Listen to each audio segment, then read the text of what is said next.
దేవుని పిల్లలారా, ఈరోజు మనిషి దేవుడి ఆదరణ కోసం వెంపర్లాడుతున్నాడు. దేవుడు నన్ను కరుణిస్తే బాగున్ను, దేవుడు నన్ను ఆదరిస్తే బాగున్ను, దేవుడు నాకు తోడుగా ఉంటే బాగున్ను అని దేవుడి ప్రసన్నత కోసం, దేవుడి యొక్క కాపుదల కోసం, దేవుడి దీవెనల కోసం, దేవుడి ఆశీర్వాదం కోసం మనిషి వెంపర్లాడుతున్నాడు. ఆయా ప్రయత్నాలు మనిషి చేస్తూనే ఉన్నాడు. దేవుడి ముందు తను భక్తుడిగా నిరూపించుకుని దేవుని నుండి ఆదరణ పొందుకోవాలి, దేవుడి సహాయాన్ని పొందుకోవాలి అని మనిషి సర్వ ప్రయత్నాలు ఈరోజు చేస్తున్నాడు. వారి నమ్మకాలను బట్టి ఆయా మతస్థులు ఆయా మార్గాలలో దేవుడి ప్రసన్నత కోసం ఎదురు చూస్తూ ఉంటారు. మనిషికి ఒకటి అర్థమైంది, నా జీవితం నా చేతుల్లో లేదు, నా జీవితం నా ఇష్టానుసారంగా నడవదు. భూమి మీద నడుస్తుందా? మనిషి ఇష్టానుసారంగా మనిషి జీవితం భూమి మీద సాగుతుందా? సాగదండి. తాను ఒకటి అనుకుంటాడు, జీవితంలో మరొకటి జరుగుతూ ఉంటుంది. అందుకే మనిషి దేవుడి పైన ఆధారపడతాడు. నా జీవితం నా చేతుల్లో లేదు కనుక నాకు ఎప్పుడు ఏం జరుగుతుందో నాకు తెలీదు. తెలుసండి, నా జీవితానికి ఏం జరుగుతుందో నాకు తెలుసా? తెలీదు. మీ జీవితానికి ఏం జరుగుతుందో మీకు తెలుసా? తెలీదండి. రోడ్డు మీదకి వెళ్ళిన వ్యక్తి క్షేమంగా ఇంటికి వస్తాడన్న నమ్మకం లేని రోజులు ఇవి. ప్రతి వ్యక్తి జీవితంలో ఎప్పుడు ఏం జరుగుతుందో తెలియని గందరగోళపు పరిస్థితులు ఇవి. అందుకే మనిషి దేవుడిని నమ్ముతాడు. దేవుడు నాకు తోడుగా ఉంటే బాగున్ను, నేను అనుకున్నది దేవుడు జరిగిస్తే బాగున్ను అని దేవుడి పైన ఆనుకుంటాడు. దేవుడి ఆదరణ నాకు కావాలి అని ప్రయత్నాలు చేస్తూ ఉంటాడు. దేవుని పిల్లలారా, ఇకపోతే ఇప్పుడు క్రైస్తవ్యం మీకు తెలియదు కాదు. మనం మార్చి నెలలోకి వచ్చేసాం. మార్చి నెల, ఏప్రిల్ నెల క్రైస్తవులు అందరూ ఏం జరిగిస్తారు చెప్పండి? ఉపవాస దినాలు. ఎన్ని రోజులు? 40 రోజులు. ఎందుకు చేస్తున్నారు చెప్పండి? 40 రోజులు ఉపవాస దినాలు ఎందుకు చేస్తారు? ఒక్క మాటలో స్ట్రైట్గా మాట్లాడుకుందాం. ఎందుకు ఉపవాసం ఉండి ప్రార్థన చేస్తే దేవుడు నా మొర వింటాడేమో, దేవుడు నాకు సమాధానం ఇస్తాడేమో, నేను ఏదైతే స్ట్రగుల్ అవుతున్నానో, నేను ఏదైతే సమస్యలతో పోరాడుతున్నానో ఆ పోరాటాల్లో నుండి నన్ను బయటికి తీస్తాడేమోనని మనవారు ఈ మార్గాన్ని ఎన్నుకుని ఆ మార్గంలో దేవుని యొక్క ఆదరణ కోసం ప్రయత్నాలు చేస్తూ ఉన్నారు. దేవుని పిల్లరా, దేవుడు మనిషిని ఎప్పుడు ఆదరిస్తాడు? మనిషికి దేవుడు ఎప్పుడు తోడుగా ఉంటాడు? ఎలాంటి వారికి తన సహాయాన్ని ఇస్తానని బైబిల్లో చెప్పాడు. ఇది మనం ఈరోజు వినబోతున్నాం. చాలా జాగ్రత్తగా వినాలి. అర్థమైతే మీరు చాలా గొప్పవారు అవుతారు. అర్థమైతే ఖచ్చితంగా పిలిస్తే పలికేంత దగ్గరగా దేవుడు మీకు తోడుగా ఉంటాడు. ఖచ్చితంగా చెప్తున్నాను, ఇది అనుభవించి చెప్తున్నాను నేను ఈరోజు బైబిల్లో నుండి చూపించబోయే మాటలు మీకు అర్థమైతే పిలిస్తే పలికేంత దగ్గరగా దేవుడు మీకు తోడుగా ఉంటాడు. ఎందుకంటే ఈరోజు సర్వ ప్రయత్నాలు మనిషి చేస్తున్నాడు. దేవుడు నన్ను చూస్తే బాగున్ను, దేవుడు నన్ను చూస్తే బాగున్ను. దేవుని పిల్లరా, బైబిల్లోనికి వెళ్ళి దేవుడు వాక్యంలో క్రైస్తవ జీవితాల గురించి ఏం ఆలోచించాడు, తనను నమ్మిన వారి గురించి బైబిల్లో ఏం రాయించాడు అన్నది మొదట మనకు తెలిస్తే, ఆ వాక్యానుసారంగా మనం ఎప్పుడైతే దేవుడు మన నుండి ఏదైతే కోరుకున్నాడో, ఏదైతే రాయించాడో అది నీ జీవితంలో జరుగుతున్నప్పుడు ఖచ్చితంగా దేవుడు నీకు సహాయం చేస్తాడు.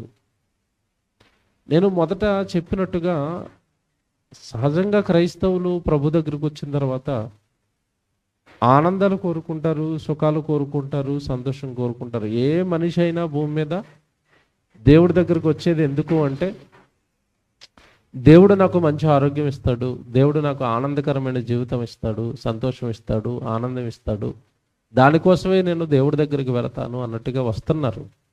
అవి దొరకటం కోసమే, వాటి కోసమే దేవుడిని ప్రార్థనలు చేసిన, కానుకలు ఇచ్చిన, బైబిల్ చదివిన, సభలకు వెళ్ళిన, ఆరాధనకు వచ్చిన అందరి ధ్యేయం ఒకటే, దేవుడు నన్ను ఎలా ఉంచాలి భూమి మీద? హ్యాపీగా క్షేమంగా ఉంచాలి, సుఖంగా ఉంచాలి అని కోరుకుంటున్నారు. కానీ నిజానికి క్రైస్తవ జీవితం అంటే నువ్వు కోరుకున్నట్టుగా, నువ్వు అనుకున్నట్టుగా దేవుడు ఇచ్చే జీవితం కాదు. మళ్ళా చెప్తున్నాను వాక్యాన్ని బట్టి. 60-70 ఏళ్ల ఈ అల్ప జీవితాన్ని వాక్యానుసారం నీతిగా, న్యాయంగా, యథార్థంగా నువ్వు నిలబెడతాను అంటే, లోకంలో ఒక సామెత అవుతుంది, మీకు తెలియదు కాదు, యథార్థవాది లోక విరోధి అంటారు. అంటే యథార్థంగా బ్రతికిన వాడు లోకానికి ఏమవుతాడట? విరోధి అవుతాడు. వాక్యానుసారం బ్రతికిన వాడు, జాగ్రత్తగా వినండి, బైబిల్లో యేసుక్రీస్తుల వారు రాయించిన వాక్యానుసారం బ్రతికిన వాడు కూడా మరొకరికి విరోధి అవుతున్నాడు. ఎవరికి? అపవాదికి విరోధి అవుతాడు. జాగ్రత్తగా వినండి నేను చెప్పేవి. నువ్వు బైబిల్ నేర్చుకుంటాను, బైబిల్లో ఉన్నవి జరిగిస్తాను, వాక్యానుసారం నేను జీవిస్తాను అంటే మనకి ఒక శత్రువు ఉన్నాడు. ఆ శత్రువు అపవాది. వాడు వాక్యానుసారం బ్రతుకుతున్న వాళ్ళని హింసల పాలు చేస్తాడు, నిందల పాలు చేస్తాడు, శోధనల పాలు చేస్తాడు. దేవుడు ఉన్నాడు అన్న మాట ఎంతైతే వాస్తవమో, దేవుడికి ఆపోజిట్గా దెయ్యం ఉన్నదన్న మాట కూడా అంతే వాస్తవం. దేవుడు ఉన్నాడు అని నమ్మే ప్రతివారు ఎవరు నమ్మాలి? దెయ్యాన్ని కూడా నమ్మాలి. అపవాది ఉందా లేదా? ఉంది. అయితే క్రైస్తవులకి దేవుడు ఒక ఆజ్ఞ ఇచ్చాడు బైబిల్లో. ఏంటి ఆజ్ఞ అంటే, పిలిపిలికి రాసిన పత్రిక, అందరూ బైబిల్ తీసి జాగ్రత్తగా నోట్ చేసుకోవాలి. ఇవన్నీ నేను చాలా రెఫరెన్స్లు చూపిస్తాను బైబిల్లో నుండి. వట్టి మాటగా, నోటి మాటగా నేను ఏది మాట్లాడను, బైబిల్లో నుండి మీరు చూస్తారు. మీరు చూడబోయే ప్రతి రెఫరెన్స్ రాసుకోవాలి. పిలిపిలికి రాసిన పత్రిక 1వ అధ్యాయం 30వ వచనం జాగ్రత్తగా చూడండి. పిలిపిలికి రాసిన పత్రిక 1వ అధ్యాయం 30వ వచనం, క్రీస్తునందు విశ్వాసముంచుట మాత్రమే కాక అన్నాడు. ఏమండి, ఆగండి. క్రైస్తవులతో అంటున్నాడు, మీరు ప్రభువుని నమ్ముకోవటం మాత్రమే కాదు, నమ్ముకుంటే సరిపోతుంది అని లేదు అక్కడ. మీరు క్రీస్తునందు విశ్వాసముంచుట మాత్రమే కాక ఉందా? అలాగే ఉందా? అలాగే ఉంటుంది చూడండి బైబిల్లో. మీరు ప్రభువుని నమ్మేసుకున్నాము సరిపోయింది అని దానితో సరిపెట్టుకోకండి. అది మాత్రమే సరిపోదు దేవుడి ఆదరణ పొందుకోవడానికి, దేవుడి తోడును పొందుకోవడానికి అది సరిపోదు. నమ్ముకుంటే సరిపోదు. అదే రాశాడు బైబిల్లో. బైబిల్నే నమ్మండి. నాకు ఆయన అది చెప్పాడండి, ఈయన ఇది చెప్పాడండి, ఆయన అలా అన్నారండి, ఈయన ఇలా అన్నారండి, వద్దండి. మనుషులు మాట్లాడొద్దు. నీకు సుప్రీం వాక్యం బైబిల్లో ఏముందో జాగ్రత్తగా కళ్ళప్పగించి మనం చూసుకోవాలి, ఉన్నదాన్ని నమ్మాలి. మీరు క్రీస్తునందు విశ్వాసముంచుట మాత్రమే కాక ఆయన పక్షముగా శ్రమపడుటయు ఆయన పక్షముగా మీకు అనుగ్రహింపబడును. అంటే క్రైస్తవులకి క్రీస్తు పక్షాన ఏమనుగ్రహించబడ్డాయి? శ్రమలు అనుగ్రహించబడ్డాయి. ఉందా మీ బైబిల్లో? ఎంతమంది బైబిల్లో చెప్పండి? అందరి బైబిల్లో ఉందా? అందరి బైబిల్లో ఉన్నప్పుడు నాకు శ్రమ అనుగ్రహించబడింది అని చెప్పినప్పుడు నువ్వు ప్రార్థనకు వచ్చినప్పుడు దేవుడిని ఏం అడగాలి? ఏం అడగాలి? ఏదైతే రాయబడి ఉందో అదే అడగాలి. అది అడుగుతామా, రివర్స్లో అడుగుతాం మనం? అందుకే మన దేవుడికి నచ్చటం లేదు. మీకు అర్థమైందా? వాక్యంలో దేవుడు ఏదైతే రాస్తాడో దాన్ని నువ్వు బిలీవ్ చేయాలి, నమ్మాలి. మన నమ్మకం, మన విశ్వాసం కట్టుకున్నది వాక్యం పైన కదండి. వాక్యాన్ని బట్టే కదా మనం ప్రభు దగ్గరికి వచ్చాం. వాక్యంలో ప్రభు పడ్డ కష్టాలను చూసే కదా నా కోసం సిలువలో అన్ని కష్టాలు పడ్డాడు అని ప్రభు పాదాలు చెంత ఉండి ఈరోజు మన సమస్తాన్ని విడిచిపెట్టి ఆయన మాటకు లోబడి వ్యభిచారము, దొంగతనము, అబద్ధాలు, పాపాలు, నేరాలు లోకంలో ఉన్న వాళ్ళు చేస్తున్న వాటిని అన్నిటినీ అవన్నీ మా ప్రభు వద్దన్నాడు అని మనం అన్నిటిని విడిచిపెట్టి కదా బైబిల్ దగ్గరికి వచ్చాం. లోకాన్ని వద్దనుకున్నాం, పాపం వద్దనుకున్నాం, నేరాలు వద్దనుకున్నాం, మోసాలు వద్దనుకున్నాం, అన్నిటిని విడిచిపెట్టి ప్రభు దగ్గరికి వచ్చాం. Very good. వచ్చిన తర్వాత ప్రభువు చెప్తున్న మాటల పైన నీకు ఎంతటి నమ్మకం ఉంటుంది, ఎంత విశ్వాసం ఉంటుంది? ఏం చెప్తున్నాడు బైబిల్లో? ఆయన ఏం చెప్తున్నాడు అంటే, మీరు ప్రభునందు విశ్వాసం ఉంచుట మాత్రమే కాక ఆయన పక్షముగా శ్రమపడుటయు ఆయన పక్షముగా మీకు అనుగ్రహించబడింది అన్నారు. నేను చాలా జాగ్రత్తగా నీట్గా కంగారు ఏమి లేకుండా చెప్తానండి, అందుకే కూర్చున్నాను. నేను నిలబడ్డాం అనుకోండి కాళ్ళలాగేస్తూ ఉంటాయి, త్వరగా చెప్పాలనుకునేది అంతా చెప్పలేము. క్రైస్తవ్యంలో ఏంటో మరి వినేవాళ్ళు కూర్చొని వింటారట, చెప్పాయన మాత్రం ఏం చేయాలట, మరి చెప్పాయనకి వేశారు శిక్ష. కూర్చునే వాళ్ళు హాయిగా వినేవాళ్ళు కింద కూర్చొని వింటారట, చెప్పాయన మాత్రం ఏం చేయాలట, నిలబడి ప్రసంగం చేయాలని బైబిల్లో ఎక్కడుంది? ఇప్పుడు ఒక పని చేద్దాం, నిలబడి ప్రసంగం చేయాలనే వాళ్ళందరినీ కూడా నిలబడి ప్రసంగం వినమందాం. ఎంతమంది వింటారు? అలాగని నిలబడలేక కదండి, ఓపిక లేదు. రాత్రంతా ప్రయాణం చేశాను నేను. విజయవాడ పక్కన నందిగామలో మీటింగ్స్లో ఉన్నాను రాత్రి వరకు. నేను రాత్రి మీటింగ్ అయిన తర్వాత హైదరాబాద్కి ప్రయాణం చేశాను. హైదరాబాద్లో నేను జస్ట్ రిలాక్స్ అయ్యింది, కూర్చున్నది 1 గంట. మళ్ళీ అక్కడి నుంచి మళ్ళీ ఇక్కడికి ప్రయాణం చేశాను. ఓపిక లేక కూర్చున్నాను. అర్థం చేసుకోండి. ఎందుకంటే కూర్చుంటే బాడీ కాస్త సహకరిస్తుంది, ఎక్కువ విషయాలు చెప్పొచ్చు అన్న ఉద్దేశం, అంతే. 1000 రూపాయలు ఖర్చు పెడుతున్నది బైబిల్ నేర్చుకోవడానికి కదా, ఏదో వచ్చి చప్పట్లు కొట్టి పాటలు పాడి వెళ్ళిపోవడానికి కాదు కదా. లేఖనాల పరిశోధన అంటే బైబిల్లో ఉన్న లోతైన సంగతులు బయటికి తీయడానికి వేదిక. సో మనం వెళ్ళాలి లోపలికి, చూడాలి బైబిల్లో ఏమున్నాయో. క్రైస్తవులుగా మనం ఇంతకాలం విన్నది వేరు, మనం ఊహించుకున్నది వేరు, మనం ఆలోచించింది వేరు, ప్రభు మనకు అక్కడ రాయించింది వేరు. ఫిలిప్పీ 1:30 మీరు విశ్వాసం ఉంచుట మాత్రమే కాక ఆయన పక్షముగా మీకు ఏం అనుగ్రహించబడ్డాయట, శ్రమపడుటయు మీకు అనుగ్రహించబడింది అన్నాడు. శ్రమ, ఏ శ్రమ అనుగ్రహించాడు? బాగా ఆలోచిద్దాం. ప్రభు నా పక్షాన మీకు శ్రమ అనుగ్రహించబడింది అన్నాడు కదా. ఏ శ్రమ? దేనికోసం శ్రమ? ఏం చేస్తే శ్రమ వస్తుంది? అసలు ప్రభు క్రైస్తవులకు అప్పగించింది దేని నిమిత్తమైన శ్రమ? దేని నిమిత్తం? బైబిల్లోనండి క్రైస్తవునికి శ్రమలు అని వాక్యం చూపించకుండా ఒక ఆయన అంటున్నాడు, నేను 40 సంవత్సరాలు అయిందండి బాప్తీసం తీసుకొని, నేను నా పిల్లలు హ్యాపీగా ఉన్నాం, మాకు ఏ శ్రమలు రాలేదు, వాళ్ళ ప్రసంగాలు అలాగే ఉంటాయి అంటున్నాడు. విషయం చెప్పనా ఈయనకి ఎందుకు రాలేదో వాక్యం చూపిస్తాను ఇప్పుడు. తిమోతికి రాసిన మొదటి పత్రిక 3:12 చూడండి. అందరికీ వస్తాయనుకున్నారు ఆ శ్రమలు. ప్రభు నమ్మినేసిన వాళ్ళు అందరికీ కూడా శ్రమలు, కష్టాలు, కన్నీళ్ళు, వేదనలు రావు. పౌలు గారికి వచ్చాయి, పేతురు గారికి వచ్చాయి, తొలి శతాబ్దం సంఘానికి వచ్చాయి, ప్రభుకి వచ్చాయి. నీకెందుకు రావట్లేదంటే నీకు ఎక్కడో ప్రాబ్లం జరిగింది. ఆ ప్రాబ్లం ఏంటో చెప్తాను ఇప్పుడు. తిమోతికి రాసిన మొదటి పత్రిక 3:12 బైబిల్ బాగా తీసుకోండి. ప్రతి దానికి నేను లేఖనాన్ని ఇస్తాను. తిమోతికి రాసిన మొదటి పత్రిక 3:12. క్రీస్తు యేసునందు రెండో పత్రిక అండి, క్షమించండి. మొదటి పత్రిక చూస్తున్నారా? రెండో పత్రిక, క్షమించండి, రెండో పత్రిక 3:12. క్రీస్తు యేసునందు సద్భక్తితో బ్రతకనుద్దేశించు వారు అందరూ అనంత చూడండి అక్కడ. సద్భక్తితో బ్రతకనుద్దేశించు వారు అందరూ హింస పొందుదురు అన్నాడు. అందరికీ కాదు, ఇది ఎవరికి వస్తాయట? సద్భక్తి అన్నాడు చూసారా? నువ్వు అనుకునే భక్తి ప్రకారం చేస్తే హింసలు రావు. సద్భక్తి అని ఒక భక్తి ఉంది. సద్భక్తి అంటే సత్య సంబంధమైన భక్తి. సత్యము అనగానే వాక్య ప్రకారం ఏంటి చెప్పండి? సత్యం అంటే ఏంటి? వాక్యము. నువ్వు వాక్య సంబంధమైన భక్తిలో ఎప్పుడైతే ఉంటావో నిన్ను హింసలు పలకరిస్తాయి, నిన్ను శోధనలు పలకరిస్తాయి, నిన్ను శ్రమలు చుట్టేస్తాయి, పలకరిస్తాయి. అవి ఎప్పుడైతే వచ్చాయో అప్పుడు అనుకోవాలి నువ్వు, నేను వాక్య ప్రకారమైన భక్తిలో ఉన్నాను అని. మరలా చెప్తాను, మీకు అర్థమయ్యేంత వరకు చెప్తాను.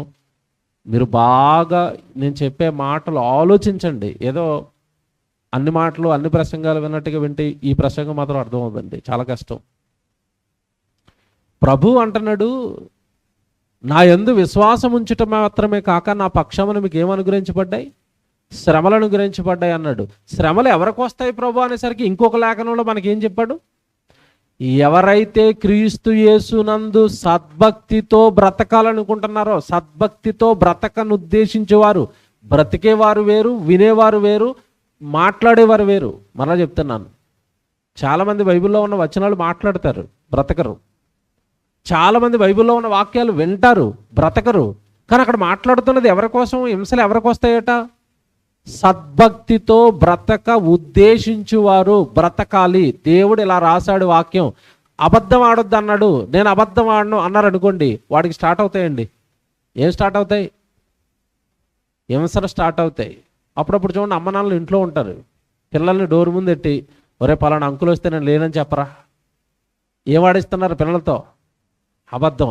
నిజంగా వాడికి వాక్యం ఎక్కువైపోయి, వాక్యం ఎక్కేసి యేసుప్రభు అబద్ధం ఆడొద్దు అన్నాడు అని ఆ అంకుల్ రాగానే, రా డాడీ, మా డాడీ ఇంట్లోనే ఉన్నాడు అన్నాడు అనుకోండి.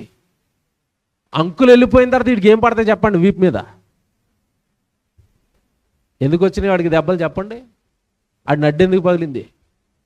యేసుప్రభు అబద్ధం ఆడొద్దు అన్నాడు, నేను అబద్ధం ఆడినంటే తల్లిదండ్రులే కొట్టారండి. మీకు అర్థమవుతుంది ఇప్పుడు? వాక్య ప్రకారం దేవుడు పరిశుద్ధంగా, పవిత్రంగా, నీతిగా, యథార్థంగా బ్రతకమన్నాడు. నేను అలాగే బ్రతుకుతానన్న ప్రతి ఒక్కడికి ఏమొస్తాయి అంటే హింసలు వస్తాయి, నిందలు వస్తాయి. మన వాళ్ళు కూడా ఏం చేస్తున్నారంటే, అవునండి మరి ఇలాగ యథార్థంగా బ్రతికితే నిందలు వస్తాయని నాకెందుకని వాళ్ళతో పాటు మనం కలిసిపోతున్నాం. ఆ పాపాల్లో, ఆ నేరాల్లో. వాళ్ళు అబద్ధాలు ఆడితే మనం అబద్ధాలు ఆడటం, వాళ్ళు మోసాలు చేస్తే మనం మోసం చేయటం. ఒక్కటి జ్ఞాపకం పెట్టుకోనండి, మళ్ళీ చెప్తున్నాను మీకు సీరియస్గా. లోకం వాక్యానికి విరుద్ధంగా బ్రతుకుతుంది. కారణం, చచ్చిపోయిన తర్వాత యేసుప్రభు తీర్పు తీరుస్తాడు, నరకానికి స్వర్గానికి డిసైడ్ చేస్తాడన్న భయం వాళ్ళకి లేదు, ఆ విశ్వాసం లేదు, ఆ నమ్మకం లేదు. కానీ క్రైస్తవుడికి అది ఉండాలి. 3 నాళ్ళ ముచ్చట ఈ జీవితం. 60-70 ఏళ్ళు నువ్వు మోసాలు చేసి బ్రతకొచ్చు, నేరాలు చేసి బ్రతకొచ్చు, అబద్ధాలు చెప్పి బ్రతకొచ్చు, నీతిగా, న్యాయంగా, యథార్థంగా అన్నీ పోగొట్టుకుని కూడా బ్రతకొచ్చు. బ్రతుకు ఎలాగైనా వెళ్ళిపోద్దండి 60-70 ఏళ్ళు ఈ భూమి మీద. 60-70 ఏళ్ళు ఎలాగైనా వెళ్ళిపోద్ది జీవితం. కానీ రెండో పాఠంలో చెప్తాను నేను, విందురుగాని. కానీ అసలు పరీక్ష, అసలు దేవుడి ముందు తలెత్తుకునే సమయము మరణం తర్వాత ఏర్పడుతుంది కనుక అప్పుడు దేవుడికి సమాధానం మనం చెప్పుకోవాల్సిన అవసరం ఉంటుంది. భూమి మీద మనుషులు పట్టి, మనుషుల మాయోపాయాలతో మనం మోసపోయి వాళ్ళు బ్రతుకుతున్నట్టుగా బ్రతికేశాము అంటే తర్వాత లెక్కలు చెప్పుకోవాలి. అందుకే వాక్యం చెప్తుంది, క్రీస్తు యేసునందు సద్భక్తితో బ్రతకనుద్దేశించే వారందరికీ ఏమొస్తాయట? హింసలు వస్తాయి, శ్రమలు వస్తాయి. వాక్యం పక్షాన్ని వస్తాయి, ప్రభు పక్షాన్ని వస్తాయి. ప్రభువును ప్రకటిస్తానంటే వస్తాయి, ప్రభు వాక్యాన్ని తీసుకెళ్తానంటే వస్తాయి, ప్రభు కోసం ఒక సభ పెడతానంటే వస్తాయి, ప్రభు కోసం ఒక మీటింగ్ పెడతానంటే వస్తాయి, ప్రభు బైబిల్ చక్కగా ప్రతిరోజు నేను బైబిల్ చదివేసుకుంటానంటే వస్తాయి. నీతిగా, న్యాయంగా, యథార్థంగా వాక్య ప్రకారం బ్రతకాలనుకున్న ప్రతి ఒక్కరికి కూడా క్రీస్తు పక్షాన్ని ఏమొస్తాయి? హింసలు వస్తాయి. ఇవి అందరికా, భక్తులుగా? మళ్ళీ అడుగుతున్నాను, సద్భక్తితో బ్రతకనుద్దేశించే భక్తులకు మాత్రమే ఏమొస్తాయి? ఇందాక ఒక ఆయన చెప్పాను కదా, నాకు ఏమి రావట్లేదని. ఇప్పుడు ఆయన డిసైడ్ చేయండి, వాక్య ప్రకారం ఆయన ఎవరు?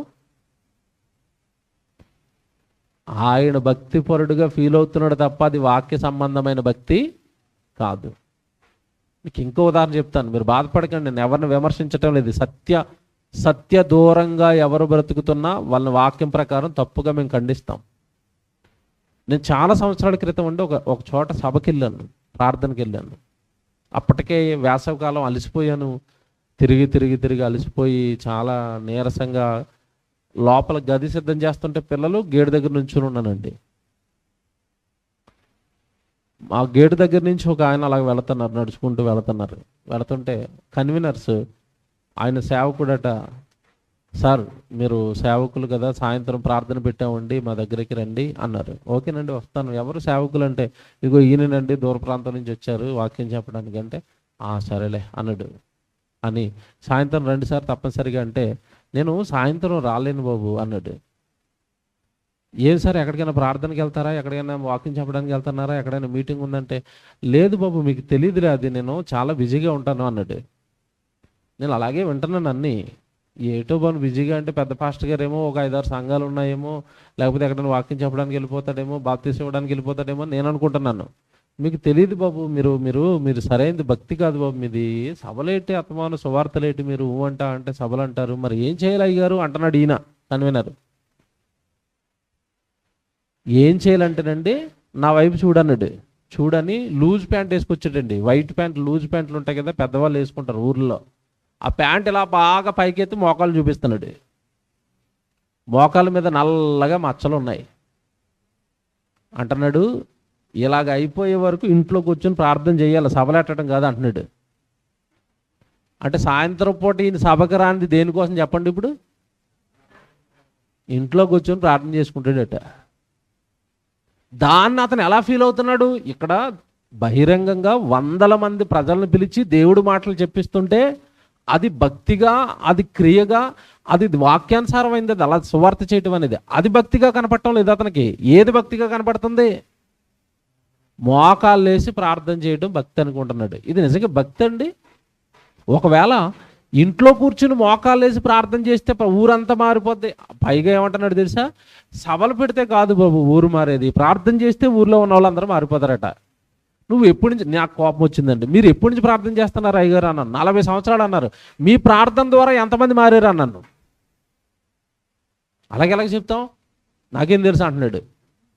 సభల ద్వారా కనీసం ఈరోజు సాయంత్రం 2 మారుతారు. నీది భక్తా ఇది భక్తా అన్నాను. మాట్లాడలేదండి, మీతో వాదించలేం అని వెళ్ళిపోతున్నాడు. మీకు అర్థమైందా? ఎవరికి వాళ్ళు గుడ్డిగా ఫిక్స్ అయ్యారండి, నేను చేస్తున్నది భక్తి. చాలామంది చూడండి అసలు గుడికి రారండి, ఎప్పుడో నెలకోసారి 2 నెలలకోసారి మెరుపుతేగలాగా అలా మెరుస్తారు. మెరిసి ఇంక మరి దేవుడు ఏమంటాడో, మరి 2 నెలలకోసారి వస్తున్నాను లోకంలో బిజీ అయిపోయినా ఏమన్నా అనుకుంటాడు దేవుడు అనుకుని వచ్చేటప్పుడు ఒక మోతాదులో చిన్న ఎక్కువ కట్ట పట్టుకుని వస్తారు. ఏంటది? డబ్బు కట్ట, కానుక. అది పట్టుకొచ్చి అయ్యగారు చేతిలో పెట్టి అయ్యగారు ప్రార్థన చేయండి అనగానే అయ్యగారు సంతోషపడుతుంటే వీళ్ళు అనుకుంటారు దేవుడు సంతోషపడుతున్నాడని. మళ్ళా చెప్తున్నాడు, మొహమాటం ఏమీ లేదు. మీరు ఇచ్చే కానుక్కి అయ్యగారు సంతోషపడతారేమో. మీరు ఎప్పుడో 2 నెలలకు వస్తుంటే నిన్ను కన్న నీ తండ్రి, నీ కోసం రక్తం కార్చిన యేసుక్రీస్తుల వారు నువ్వు ఇచ్చే కానుక్కు మురిసిపోడు. నువ్వు వచ్చి ఆయన సన్నిధిలో ప్రార్థన చేయాలా, నీ పాపాలు ఒప్పుకోవాలా, రొట్టె ద్రాక్షరసం ఆయన ప్రతి వారం తీసుకోమన్నాడు, తీసుకోవాలి. వచ్చి నీ ప్రజెన్స్ కావాలి, ఆయన సన్నిధిలో నువ్వు ప్రత్యక్షంగా సహవాసంలో పాలు పంపులు పొందాలి. అది చూస్తాడు తప్ప నువ్వు ఏదో నేను 2 నెలలకు ఒకసారి వెళ్ళి కానుకిచ్చేస్తాను, నేను భక్తుడినే. ఎవరికి భక్తుడిగా కనపడతావు అంటే నువ్వు కానుకిస్తాను మీ పాస్టర్ గారికి. నో, ఇవన్నీ అవ్వండి దేవుడి దగ్గర. దేవుడు వాక్యంలో ఏదైతే రాస్తున్నాడో అది భక్తి అవుతుంది. వాక్యంలో రాయబడింది నువ్వు చేస్తున్నప్పుడు భక్తి అవుతుంది తప్ప నువ్వు మెంటల్గా ఫిక్స్ అవ్వకూడదు నేను చేస్తున్నది భక్తే.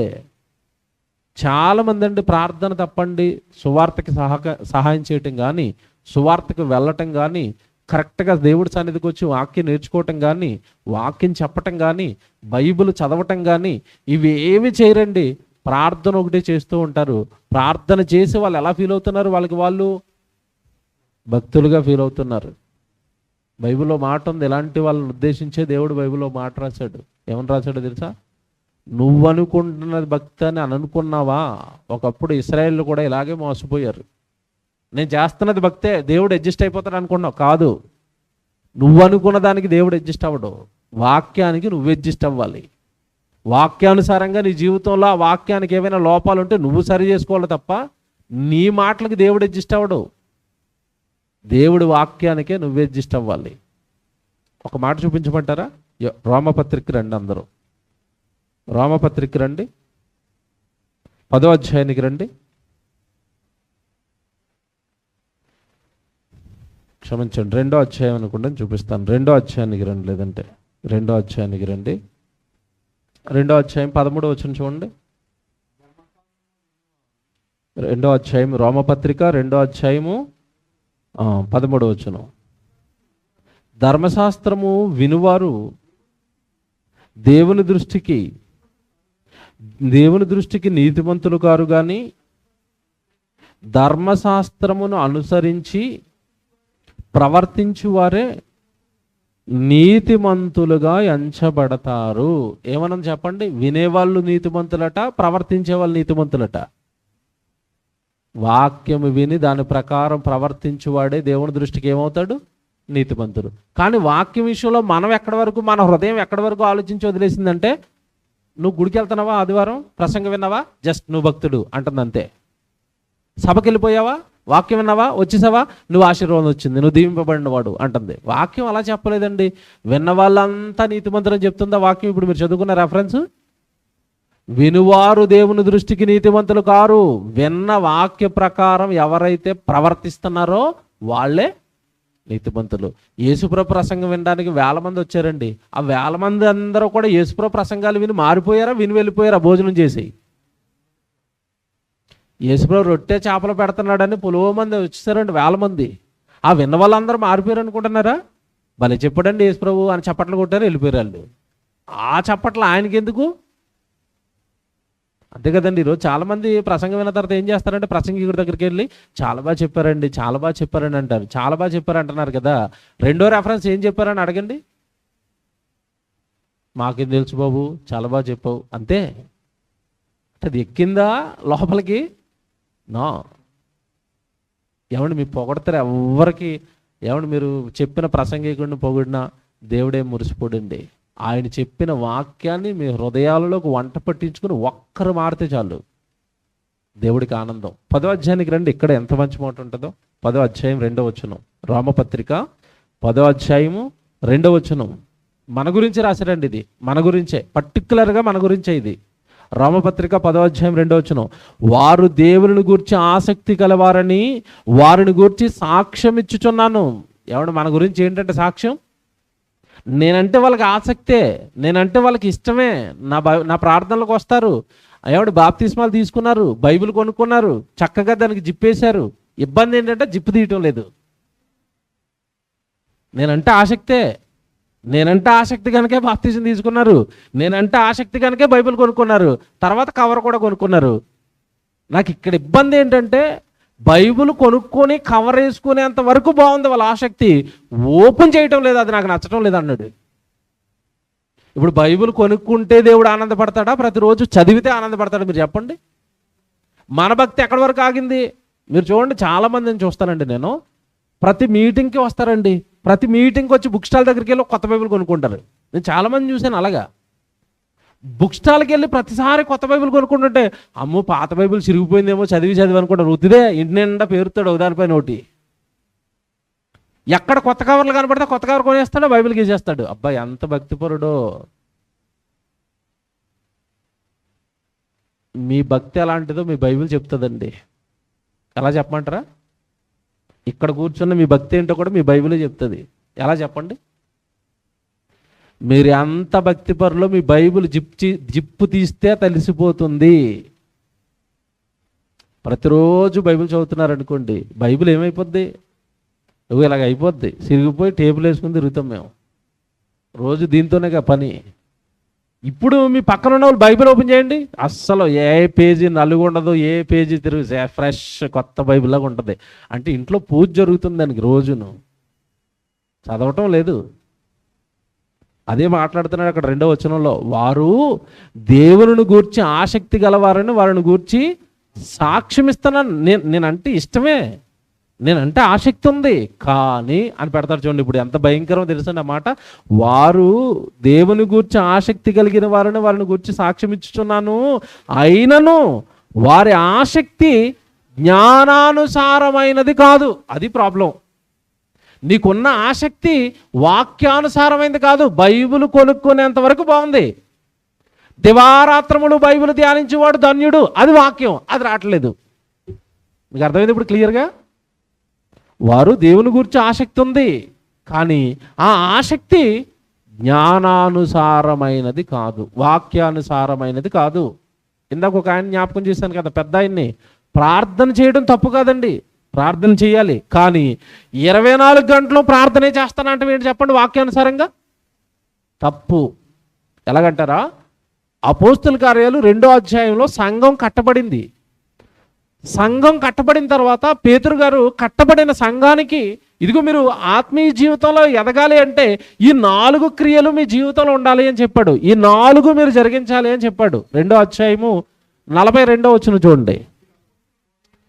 అపోస్తుల కార్యాలు 2వ అధ్యాయం 42. ఏ క్రైస్తవుడైనా క్రైస్తవ జీవితంలో ఈ 4 ఉండాలి. ఏమేం చెప్తున్నాడు చూడండి అక్కడ.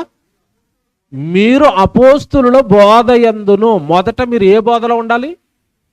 ఏమంటే అక్కడ బోధ అని చెప్పకుండా, బైబిల్ అని చెప్పకుండా పర్టికులర్గా ఏమని రాశాడు చెప్పండి అక్కడ? అపోస్తుల బోధ. ఎందుకు అపోస్తుల బోధలో ఉండాలి క్రైస్తవుడు? మోషే బోధలో ఉండకూడదా? మోషే బోధ ఇశ్రాయేలుకి చేశాడు. మోషే సున్నతి చేయించుకోమని ఇశ్రాయేలుకి చెప్పాడు. బలులేమని ఇశ్రాయేలుకి చెప్పాడు. కంటికి కన్ను పంటికి పన్ను ఇశ్రాయేలుకి చెప్పాడు. అపోస్తులు ఏం చెప్పారు క్రైస్తవులకి? కంటికి కన్ను పంటికి కన్ను కాదు, నిన్ను ఎవడైనా కుడి చెంప మీద కొడితే వాడి వైపు ఏం తిప్పాలి? ఎడమ చెంప త్రిప్పు. ఇది కొత్త నిబంధన. బోధ మారుతుంది చూసారా? అది మోషే బోధ. ఇదేమో మత్తయి, మార్కు, లూకా, యోహాను, అపోస్తుల కార్యాలు, రోమపత్రిక, కొరింథీ పత్రిక, గలతీ పత్రిక, తెస్సలోనికీయులకు రాసిన పత్రిక, చివరికి వచ్చేసరికి ప్రకటన గ్రంథం. ఇదంతా కూడా ఎవరి బోధ? అపోస్తుల బోధ. సో క్రైస్తవుడు కొత్త నిబంధన బోధలో ఉండాలి. మరి పాత నిబంధన ఎందుకంటే బైబిల్లో ఉందంటే, అప్పుడు జరిగినవన్నీ ఎందుకు జరిగాయో, ఎలా జరిగాయో, అక్కడ చేసిన అక్రమాలకు ఆ రోజున్న భక్తిహీనులు ఎలాంటి శిక్షలు విధించబడ్డాయో, వాళ్ళు ఎలాంటి శిక్షలు అనుభవించారో, ఒకవేళ నువ్వు పాపం చేస్తే ఎలాంటి శిక్షలోనికి వెళ్ళిపోతావో మనకి బుద్ధి కలగడానికి రాయబడింది తప్ప పాత నిబంధన నువ్వు పాటించడానికి కాదు అది. అందుకే 42లో మీరు చూసుకోండి, అక్కడే నేను బైబిల్ చెప్తున్నాను. మీరు క్రైస్తవులారా, మీరు ఏ బోధలో ఉండాలి అంటే అపోస్తుల బోధ అనేసాడు. అంతే, పర్టికులర్గా చెప్పాడు. అపోస్తుల బోధ యందును. ఒకటి ఫస్ట్ ఉండవలసింది నీలో ఏంటంటే అపోస్తుల బోధ. అపోస్తుల బోధ అంతా కొత్త నిబంధనలో ఉంది. మత్తయి కానించి ప్రకటన గ్రంథం వరకు ప్రతి క్రైస్తవుడు బాగా చదువు ఉండాలి, బాగా నేర్చుకొని ఉండాలి. ఫస్ట్ అది ఉండాలి. బోధ ఉండాలి, బైబిల్ చదవాలి లేదా ప్రసంగాలు వినాలి. మత్తయి కానించి ప్రకటన వరకు నేర్చుకొని ఉండాలి. మీరు అపోస్తుల బోధ యందును. నెక్స్ట్ సహవాసమందును. సహవాసం చూసారా? ఇందా చెప్పాను కదా, 2 నెలలకు ఒకసారి వచ్చి కానుక ఇవ్వటం కాదు. సహవాసం ఎప్పుడెప్పుడు ఉంటుంది చెప్పండి? ప్రతి ఆదివారం సహవాసం ఉంటుంది.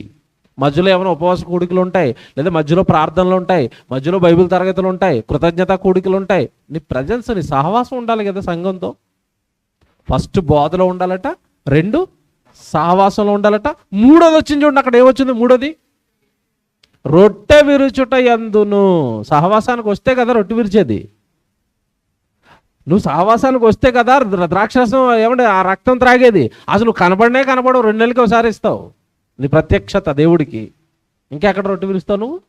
ఇంకెక్కడ నీ పాపాలు పోతాయి? ఇంకెక్కడ ఆయన రక్తం తాగుతావు నువ్వు ప్రతి వారం? అయిపోయిందా? ఇప్పుడు చివరిలో ఏమొచ్చింది చూడండి. అక్కడ బోధ అయింది, సహవాసం అయింది, రొట్టె విరవటం అయింది. చివరిలో వచ్చింది ఏంటది? ప్రార్థన చేయటి అందును. అయ్యగారు అదొకటి పట్టుకున్నాడు, మిగతా 3 వదిలేశాడు. బోధకి వెళ్దామయ్యా, సువార్త చేయడానికి వెళ్దామా? లేదు, మోకాళ్ళు వేసి ప్రార్థన చేసిన వాడే భక్తుడు అంటున్నాడు. సువార్త చేయవా? సహవాసానికి, సహోదర సహవాసానికి రావా? రొట్టె విరవవా? నేను ఎక్కడికి రాను, నా కాళ్ళు చూడు అంటున్నాడు. ఏమనాలి మరి? ఇది ఎలాగుంటుందంటేనండి, మీకు అర్థమవడానికి ఉదాహరణ చెప్తాను. ఇక్కడ 4 చేయమన్నాడండి, నువ్వు ఒకటే చేస్తానంటున్నావు. ఇది ఎలాగుంటుందంటే, మీకు బాగా రోగం వచ్చి డాక్టర్ దగ్గరికి వెళ్ళారు. డాక్టర్ గారు అడుగుతారు, ఏమని అడుగుతారు? బీపీ చెక్ చేస్తారు, తర్వాత టెంపరేచర్ చెక్ చేస్తారు, వెయిట్ చెక్ చేస్తాడు. అప్పుడు వెంటనే రోగాల లిస్ట్ అడుగుతాడు. ఏమడుగుతాడు? జ్వరం ఉందా? 4 బయట పెట్టి అంటాడు. ఇలా లాగుతాడు 4 బయటికి. లోపల టార్చ్ చేసి చూస్తాడు, అంటే రక్తం ఉందా, తగ్గిపోయిందా అని. లోపల తెల్లగా అయిపోతాయి, రక్తం లేదు. జ్వరం వచ్చిందా? జ్వరం వస్తుంది. తర్వాత బాడీ పెయిన్స్ ఉన్నాయా? బాడీ పెయిన్స్ ఉన్నాయి. తర్వాత అంటాడు, దగ్గు వస్తుందా? దగ్గు వస్తుంది. నీరసంగా ఉందా? నీరసంగా ఉంది. వాంతులు అవుతున్నాయా? వాంతులు అవుతున్నాయి. ఇవన్నీ అడిగిన తర్వాత కంప్లైంట్లు మొత్తం రాస్తూ ఉంటాడు. దేని మీద? చిటి మీద. ఈ రోగాలన్నీ చెప్పిన తర్వాత ఒక్కొక్క రోగానికి ఒక్కొక్క మెడిసిన్ పెడతా ఉంటాడండి అక్కడ. అంతేనా? జ్వరానికి డోలో రాస్తాడు, అలాగ ఇన్ఫెక్షన్ ఉంటే యాంటీబయాటిక్ రాస్తాడు. ఈ 2 వేస్తే గ్యాస్ వస్తుంది కాబట్టి గ్యాస్ ట్యాబ్లెట్ వేస్తాడు. మెడికల్ వాళ్ళని అడగండి, ఇది అంత పెద్ద మాఫియా. యాంటీబయాటిక్ వేస్తే గ్యాస్ వస్తుందని అది పోవడానికి గ్యాస్ వేస్తాడు. ఈ 2 వేస్తే కిడ్నీలు పోతూ ఉంటాయి. మీకు అర్థమైందా? ఈ వైద్యం అంతా ఇంతే, మనిషిని చంపేయడానికే. మొత్తం ఇది ట్యాబ్లెట్లన్నీ ఒక 5-6 రకాలు రాస్తాడండి. 5-6 రకాలు రాసిన తర్వాత మెడికల్ షాప్కి వెళ్ళావు, ఇది పొద్దున వేసుకోండి, ఇది సాయంత్రం వేసుకోండి, మధ్యాహ్నం వేసుకోండి, రాత్రి వేసుకోండి అని మొత్తం ఇంత చిట్టా చెప్తుంది ఆవిడ, నర్సు గారు. అన్ని బ్యాగులు వేసుకున్నావు, బటన్లు వేసుకున్నట్టు ట్యాబ్లెట్లన్నీ ఇంటికి తెచ్చావు. ఇంటికి తెచ్చిన తర్వాత ఫస్ట్ డే స్టార్ట్ చేసావు, ఒక నోట్లో వేసావు, తీయగా ఉంది, అమ్మాయి బతికిపోయిన అనుకుంటావు. 2వది వేసావు, ఇంత లావున ఉంటుంది, టాబ్లెట్, చేదు విషాపాతం. మింగిన తర్వాత ఎలాగైపోయింది నోరంతా, అవోయ్ చేదైపోయి ద్రాక్ష పళ్ళు తిండి ఆ పళ్ళు తిండి అంటావు టాబ్లెట్ వేయడానికి. మొత్తం మీద 4 వేస్తే 3 చేదుగా ఉన్నాయి, 2 తీయగా ఉన్నాయి.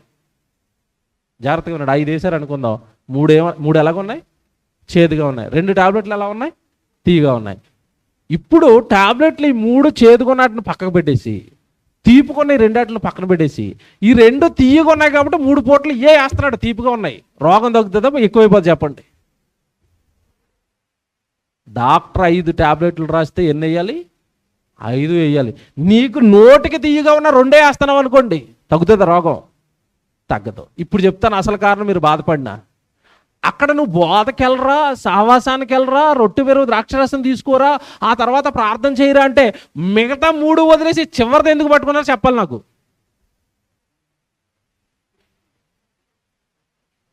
ప్రార్థన తీయగా ఉంది, కష్టం లేని పని, పైన ఫ్యాన్ తిరుగుతూ ఉంటుంది, మోకాళ్ళు వేసి గంట అయినా చేస్తాను, 2 గంటలైనా చేస్తాను, 4 గంటలైనా చేస్తాను.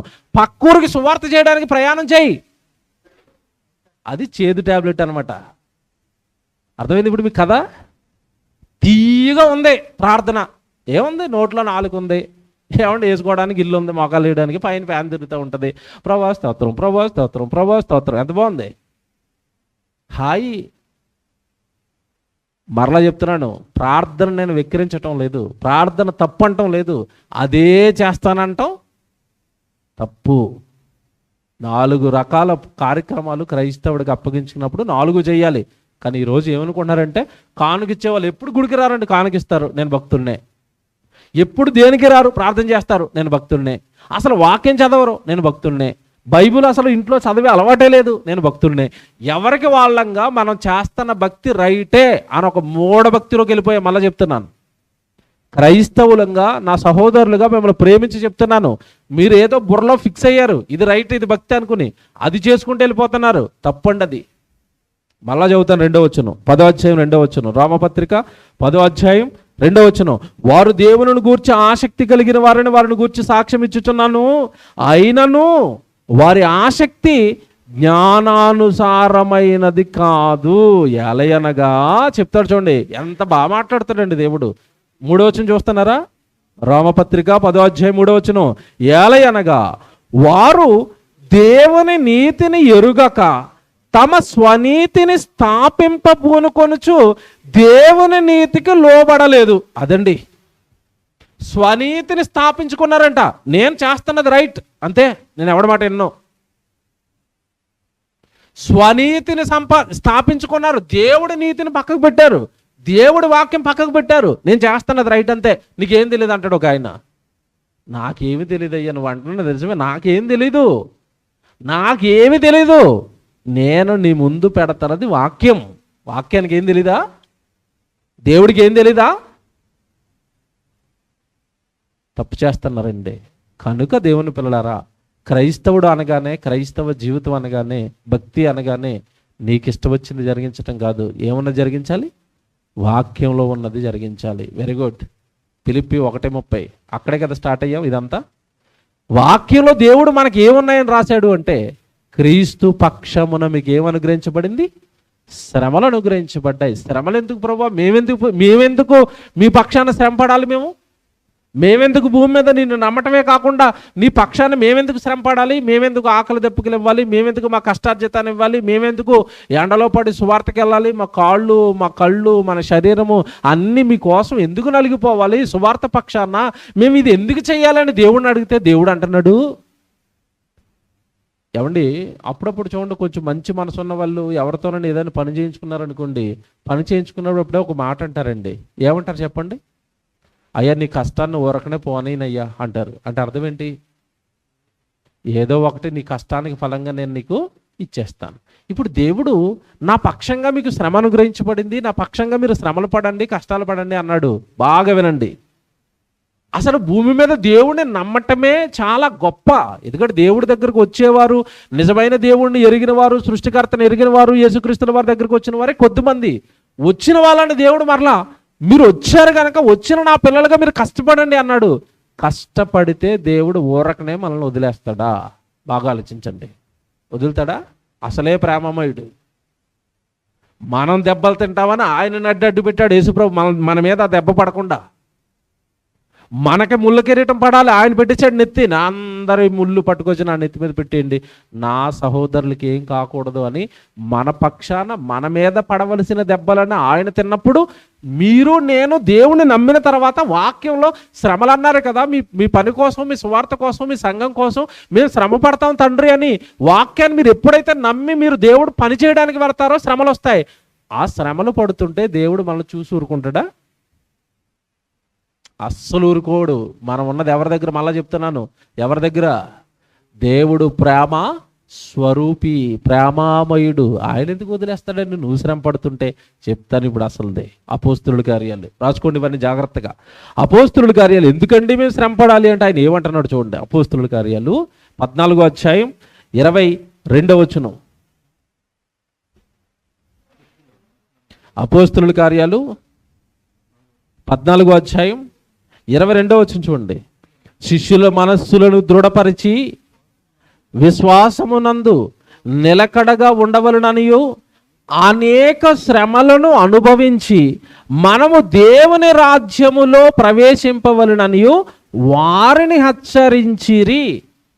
ఈ సందర్భం మీ అందరికీ తెలుసు, పౌలు గారిని చాలా దారుణంగా కొట్టేశారండి. ఇక పౌలు గారు చచ్చిపోయాడని డిసైడ్ అయిపోయారు, ఈడ్చుకెళ్ళిపోయాడు. కుక్కని ఎలా అయితే ఈడ్చుకెళ్ళిపోతారో చచ్చిపోయిన కుక్కని పౌలు గారు సువార్త చేసినందుకు, ప్రభు గురించి ప్రకటించినందుకు, ఆ ప్రాంతంలో ఉన్న అనేక మంది జీవితాలలో, చీకటి జీవితాలలో వాక్యం అనే వెలుగులు నింపుతున్నందుకు, ప్రభు పక్షాన నిలబడినందుకు పౌలు గారిని రాళ్లతో కొట్టి చంపేశామనుకున్నారు. ఇక చచ్చిపోయాడు అనుకుని వదిలేశారు. కానీ దేవుడు ఆ ప్రాణాన్ని నిలబెట్టాడండి. మళ్ళీ నిలబెట్టాడు. ఈ శ్రమ జరిగిన తర్వాత ఎవరికైనా మన మధ్యలో ఉన్న ఒక వ్యక్తికి క్రీస్తు పక్షాన, ప్రభు పక్షాన శ్రమ వచ్చిందనుకోండి, మన విశ్వాసం ఏమవుతుంది? సన్నగిల్లుతుంది. పోనీ ఇది మీకు అర్థం అవ్వలేదు. ఇప్పుడు సెమినార్ జరుగుతుంది కదా, ఈ సెమినార్లో ఇప్పుడు ఎవరైనా మొత్తం మీద మతోన్మాదులు యేసుప్రభు అంటే పడనోళ్ళు పైకి వచ్చేసి కత్తులు కర్రలు పట్టుకొచ్చేసి ఎవర్రా కన్వీనర్ అంటే ముందు ఈయన చెబుతాం మనం. ఎవరిని? మాకేం తెలియదండి, మీ ఈ సిబిటి కరీంనగర్ ప్రిన్సిపాల్ గారు ఈయన పేరు గిద్యోన్ గారు, మమ్మల్ని పిలిచారంతా నేనంటాను, ఆయన పిలిస్తేనే మేము వచ్చామని మీరు అంటారు. ఇప్పుడు ఈయన పట్టుకుని అలా ఈడ్చుకొచ్చి కత్తెట్టి కష్టమని నరికారు అనుకోండి. ఈయన్ని నరికేసి నెక్స్ట్ 153వ సెమినార్ ఇక్కడ పెట్టారా, మీకు కూడా ఇలాగే అవుతుంది అన్నారు అనుకోండి. అనేసి ఈయన ఒక ఏటేసి వెళ్ళిపోయారు. ఏటేసి వెళ్ళిపోయిన తర్వాత ఈయన అంటున్నాడు 153వ సెమినార్ ఉంటుంది వచ్చేయండి అన్నాడు అనుకోండి. ఎంతమంది వస్తారు? చేయొద్దండి. ఎవరు వస్తారు? పొడి చేసినా సరే వస్తామన్న వాళ్ళు చేయొద్దండి. పొడవలేదు కనుక ఎత్తారు. పొడిస్తే ఇది రియాలిటీలోకి వస్తే అవుతుంది, నాకు తెలిసింది. పౌలు గారిని కొట్టేసిన తర్వాత మనలాంటి బలహీనలు ఆయన చుట్టుపక్కల ఉన్నారు. అమ్మో, యేసుప్రభు వాక్యం నేర్చుకోమన్నాడు, వాక్యం నేర్చుకుంటే పరలోకం అన్నాడు, స్వర్గం అన్నాడు. యేసుప్రభు వాక్యం నేర్చుకున్నందుకు ఆయనే చెత్త కొట్టేశారంటే మా గురువు గారిని. నేర్చుకున్న శిష్యులు మనం వెళ్ళామనుకుని ప్రకటన చేయడానికి యేసుక్రీస్తు వారి గురించి మనల్ని కూడా ఏం చేస్తారు?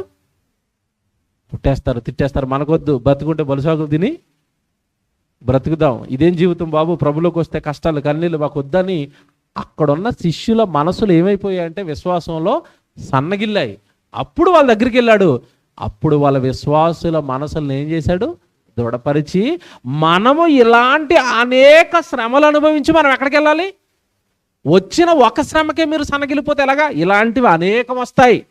ఇలాంటి దెబ్బలు నన్ను అనేక మార్లు కొడతారు, మిమ్మల్ని కొడతారు, నన్ను కొడతారు, చివరికి అవసరమైతే చంపేస్తారు. కానీ మనం ఇలాంటి అనేక శ్రమలు అనుభవిస్తే దేవుడు మనల్ని ఎక్కడికి తీసుకెళ్తాడట? దేవుని రాజ్యములోనికి మీకు ప్రవేశం దక్కుతుంది. భూమి మీద శ్రమ పడిన వాడికి పరలోక రాజ్యపు ప్రవేశం. అర్థమైంది? ఇప్పుడు మరలా చెప్తున్నాను, మీ హృదయాల్లోకి దయచేసి ఎక్కించుకోండి. ఇలాంటి సెమినార్లకి, ఇలాంటి సత్య సంబంధమైన కార్యక్రమాలకి మీరు కష్టపడండి, శ్రమ పడడానికి సిద్ధపడండి. ఎవరైతే వాక్యం పక్షాన, క్రీస్తు పక్షాన, సువార్త పక్షాన శ్రమలు అనుభవిస్తారో ఆ శ్రమలు అనుభవించిన వ్యక్తికేనట ఏం అనుగ్రహించబడుతుందట? పరలోక రాజ్యము. జీతం ఎవరికి వస్తుంది చెప్పండి? పని చేసిన వాళ్ళకి. 1వ తారీఖు నుంచి 30వ తారీఖు ఇంట్లో కూర్చొని తర్వాత నాడు 5వ తారీఖున జీతం వేయలేదే అని ఫోన్ చేయండి మీ సార్కి. ఏమంటాడు చెప్పండి?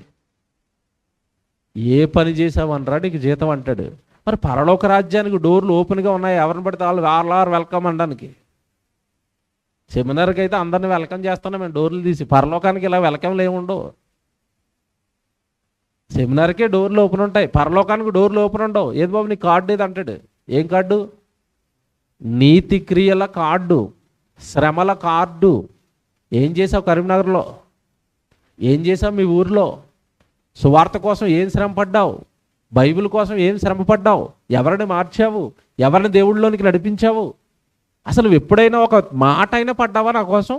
ప్రభు అండి మాట పడ్డా? ప్రాణం పోయిందా? ప్రాణం పోయిందండి మన కోసం, కనీసం మాట కూడా పడవ మనం. చాలామంది అండి ఏదైనా కార్యక్రమం పెడదాం అనుకుంటారు, ఇరుగు పొరుగు వాళ్ళు ఏమంటారో, చుట్టుపక్కల వాళ్ళు ఏమంటారో, క్రైస్తవులు అని తెలిసిపోతుందేమో. అదేంటది నేను చాలామందిలో చూశాను. ఒక అతను మీటింగ్ పెడతాను అంటున్నాడు, ఇప్పుడు పెట్టడం లేదు. ఓ రోజు అనుకోకుండా వాళ్ళు ఊరి మీద సువార్తకి వెళ్తారు, ఇంటికి వెళ్ళిపోయింది చెప్పకుండా, బ్రదర్ బాగున్నారా అని. ఇంకేం చేస్తారు సడన్గా వెళ్ళిపోతే? అల్లకల్లోనే అయిపోయారు, పాస్టర్ గారు వచ్చారట, వాళ్ళు వీళ్ళు అందరూ ఎలా చూస్తున్నారు, పాస్టర్ గారు వచ్చారట, వీళ్ళు ఇబ్బంది పడిపోతున్నారు. అప్పుడు అర్థమైంది వీళ్ళ మొహమాటం ఏంటంటే, ఇంతకీ క్రీస్తు పక్షాన నేను క్రైస్తవుడనని బహిరంగంగా చెప్పుకోవడానికి ఏమవుతున్నారు? సిగ్గుపడుతున్నారు. మీకు మాట చెప్తానండి, భూమి మీద మనుషులు ఎదుటి ఎవరైతే నన్ను ఒప్పుకుంటారో వాళ్ళనే పరలోకమందు నేను ఒప్పుకుంటాను. భూమి మీద ప్రభువును మనం ఒప్పుకోకుండా మనుషుల మధ్య పరలోకంలో దేవుడు మనల్ని ఒప్పుకోడు. ఎందుకు సిగ్గు? తప్పుడు పని చేస్తున్నావా? పాపం ఏమైనా చేస్తున్నావా? సర్వాధికారి, సృష్టిని కలిగించిన సృష్టికర్త దగ్గరకు వచ్చాము. సమస్త మానవాళి పాపాలు తీయడానికి ప్రాణం పెట్టిన ప్రేమమయుడి దగ్గరకు వచ్చాము. సగర్వంగా కాళ్ళు ఎగరేసుకుని చెప్పొచ్చు ఆమె క్రిస్టియన్ అని. మళ్ళీ చెప్తున్నాను, కాళ్ళు ఎగరేసుకుని చెప్తాను నేను, ఆమె క్రిస్టియన్, నేను క్రైస్తవుడిని, క్రీస్తు దగ్గరికి వచ్చాను, పాపాలు కడుక్కున్నాను, పరిశుద్ధంగా బ్రతుకుతున్నాను, నా నోట అబద్ధాలు లేవు, నా నోట తాగుడు లేదు, నా నోట బూతులు లేవు, నా నోట మత్తు పదార్థాలు లేవు, ఎవరికి హాని చేయటం లేదు. అందరూ నా వాళ్ళు అనుకుని ప్రేమమయులుగా మార్చింది బైబిల్, నన్ను ప్రేమమయుడిగా మార్చింది, అందరిని ప్రేమిస్తుంది, అందరిని హక్కుని చేర్చుకోమంది, అందరూ ఒకే దేవుని పిల్లలని చెప్పింది.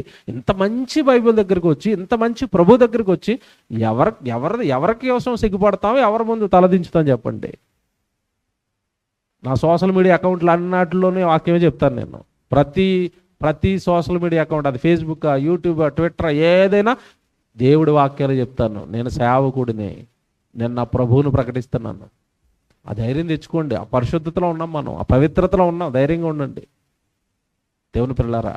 ఇలా నువ్వు భూమి మీద శ్రమపడి, కష్టాలు పడి, ఎవడో ఏమంటున్నా నిందలు, హింసలు, మాటలు భరించి, ఇప్పుడు యేసుప్రభువుని ప్రకటిస్తున్నాం అనుకోండి, మాకు ఎన్ని మాటలు అంటారు, ఎన్ని రకాలు తిడతారు. ఆయన తిట్టవలసిన అన్నీ ఆయన తిడతారు, ఆయన ప్రకటిస్తున్నందుకు మమ్మల్ని తిడతారు. I don't care. ఎందుకు? ఎవడో తిడుతున్నాడని, ఎవడో లోకంలో చెడు పనులు చేస్తున్న వాళ్ళే తిడుతుంటే పట్టించుకోవట్లేదు. మంచి పని చేస్తూ తిడుతున్నారని ఎవరికి తలవొగ్గుతాం? కనుక నిందలకి, హింసలకి, బాధలకి క్రైస్తవుడు ఎలా ఉండాలి? సిద్ధంగా ఉండాలి. అలాంటి శ్రమలు మనం అనేకం అనుభవించి ఎక్కడికి వెళ్తామట? పరలోక రాజ్యానికి.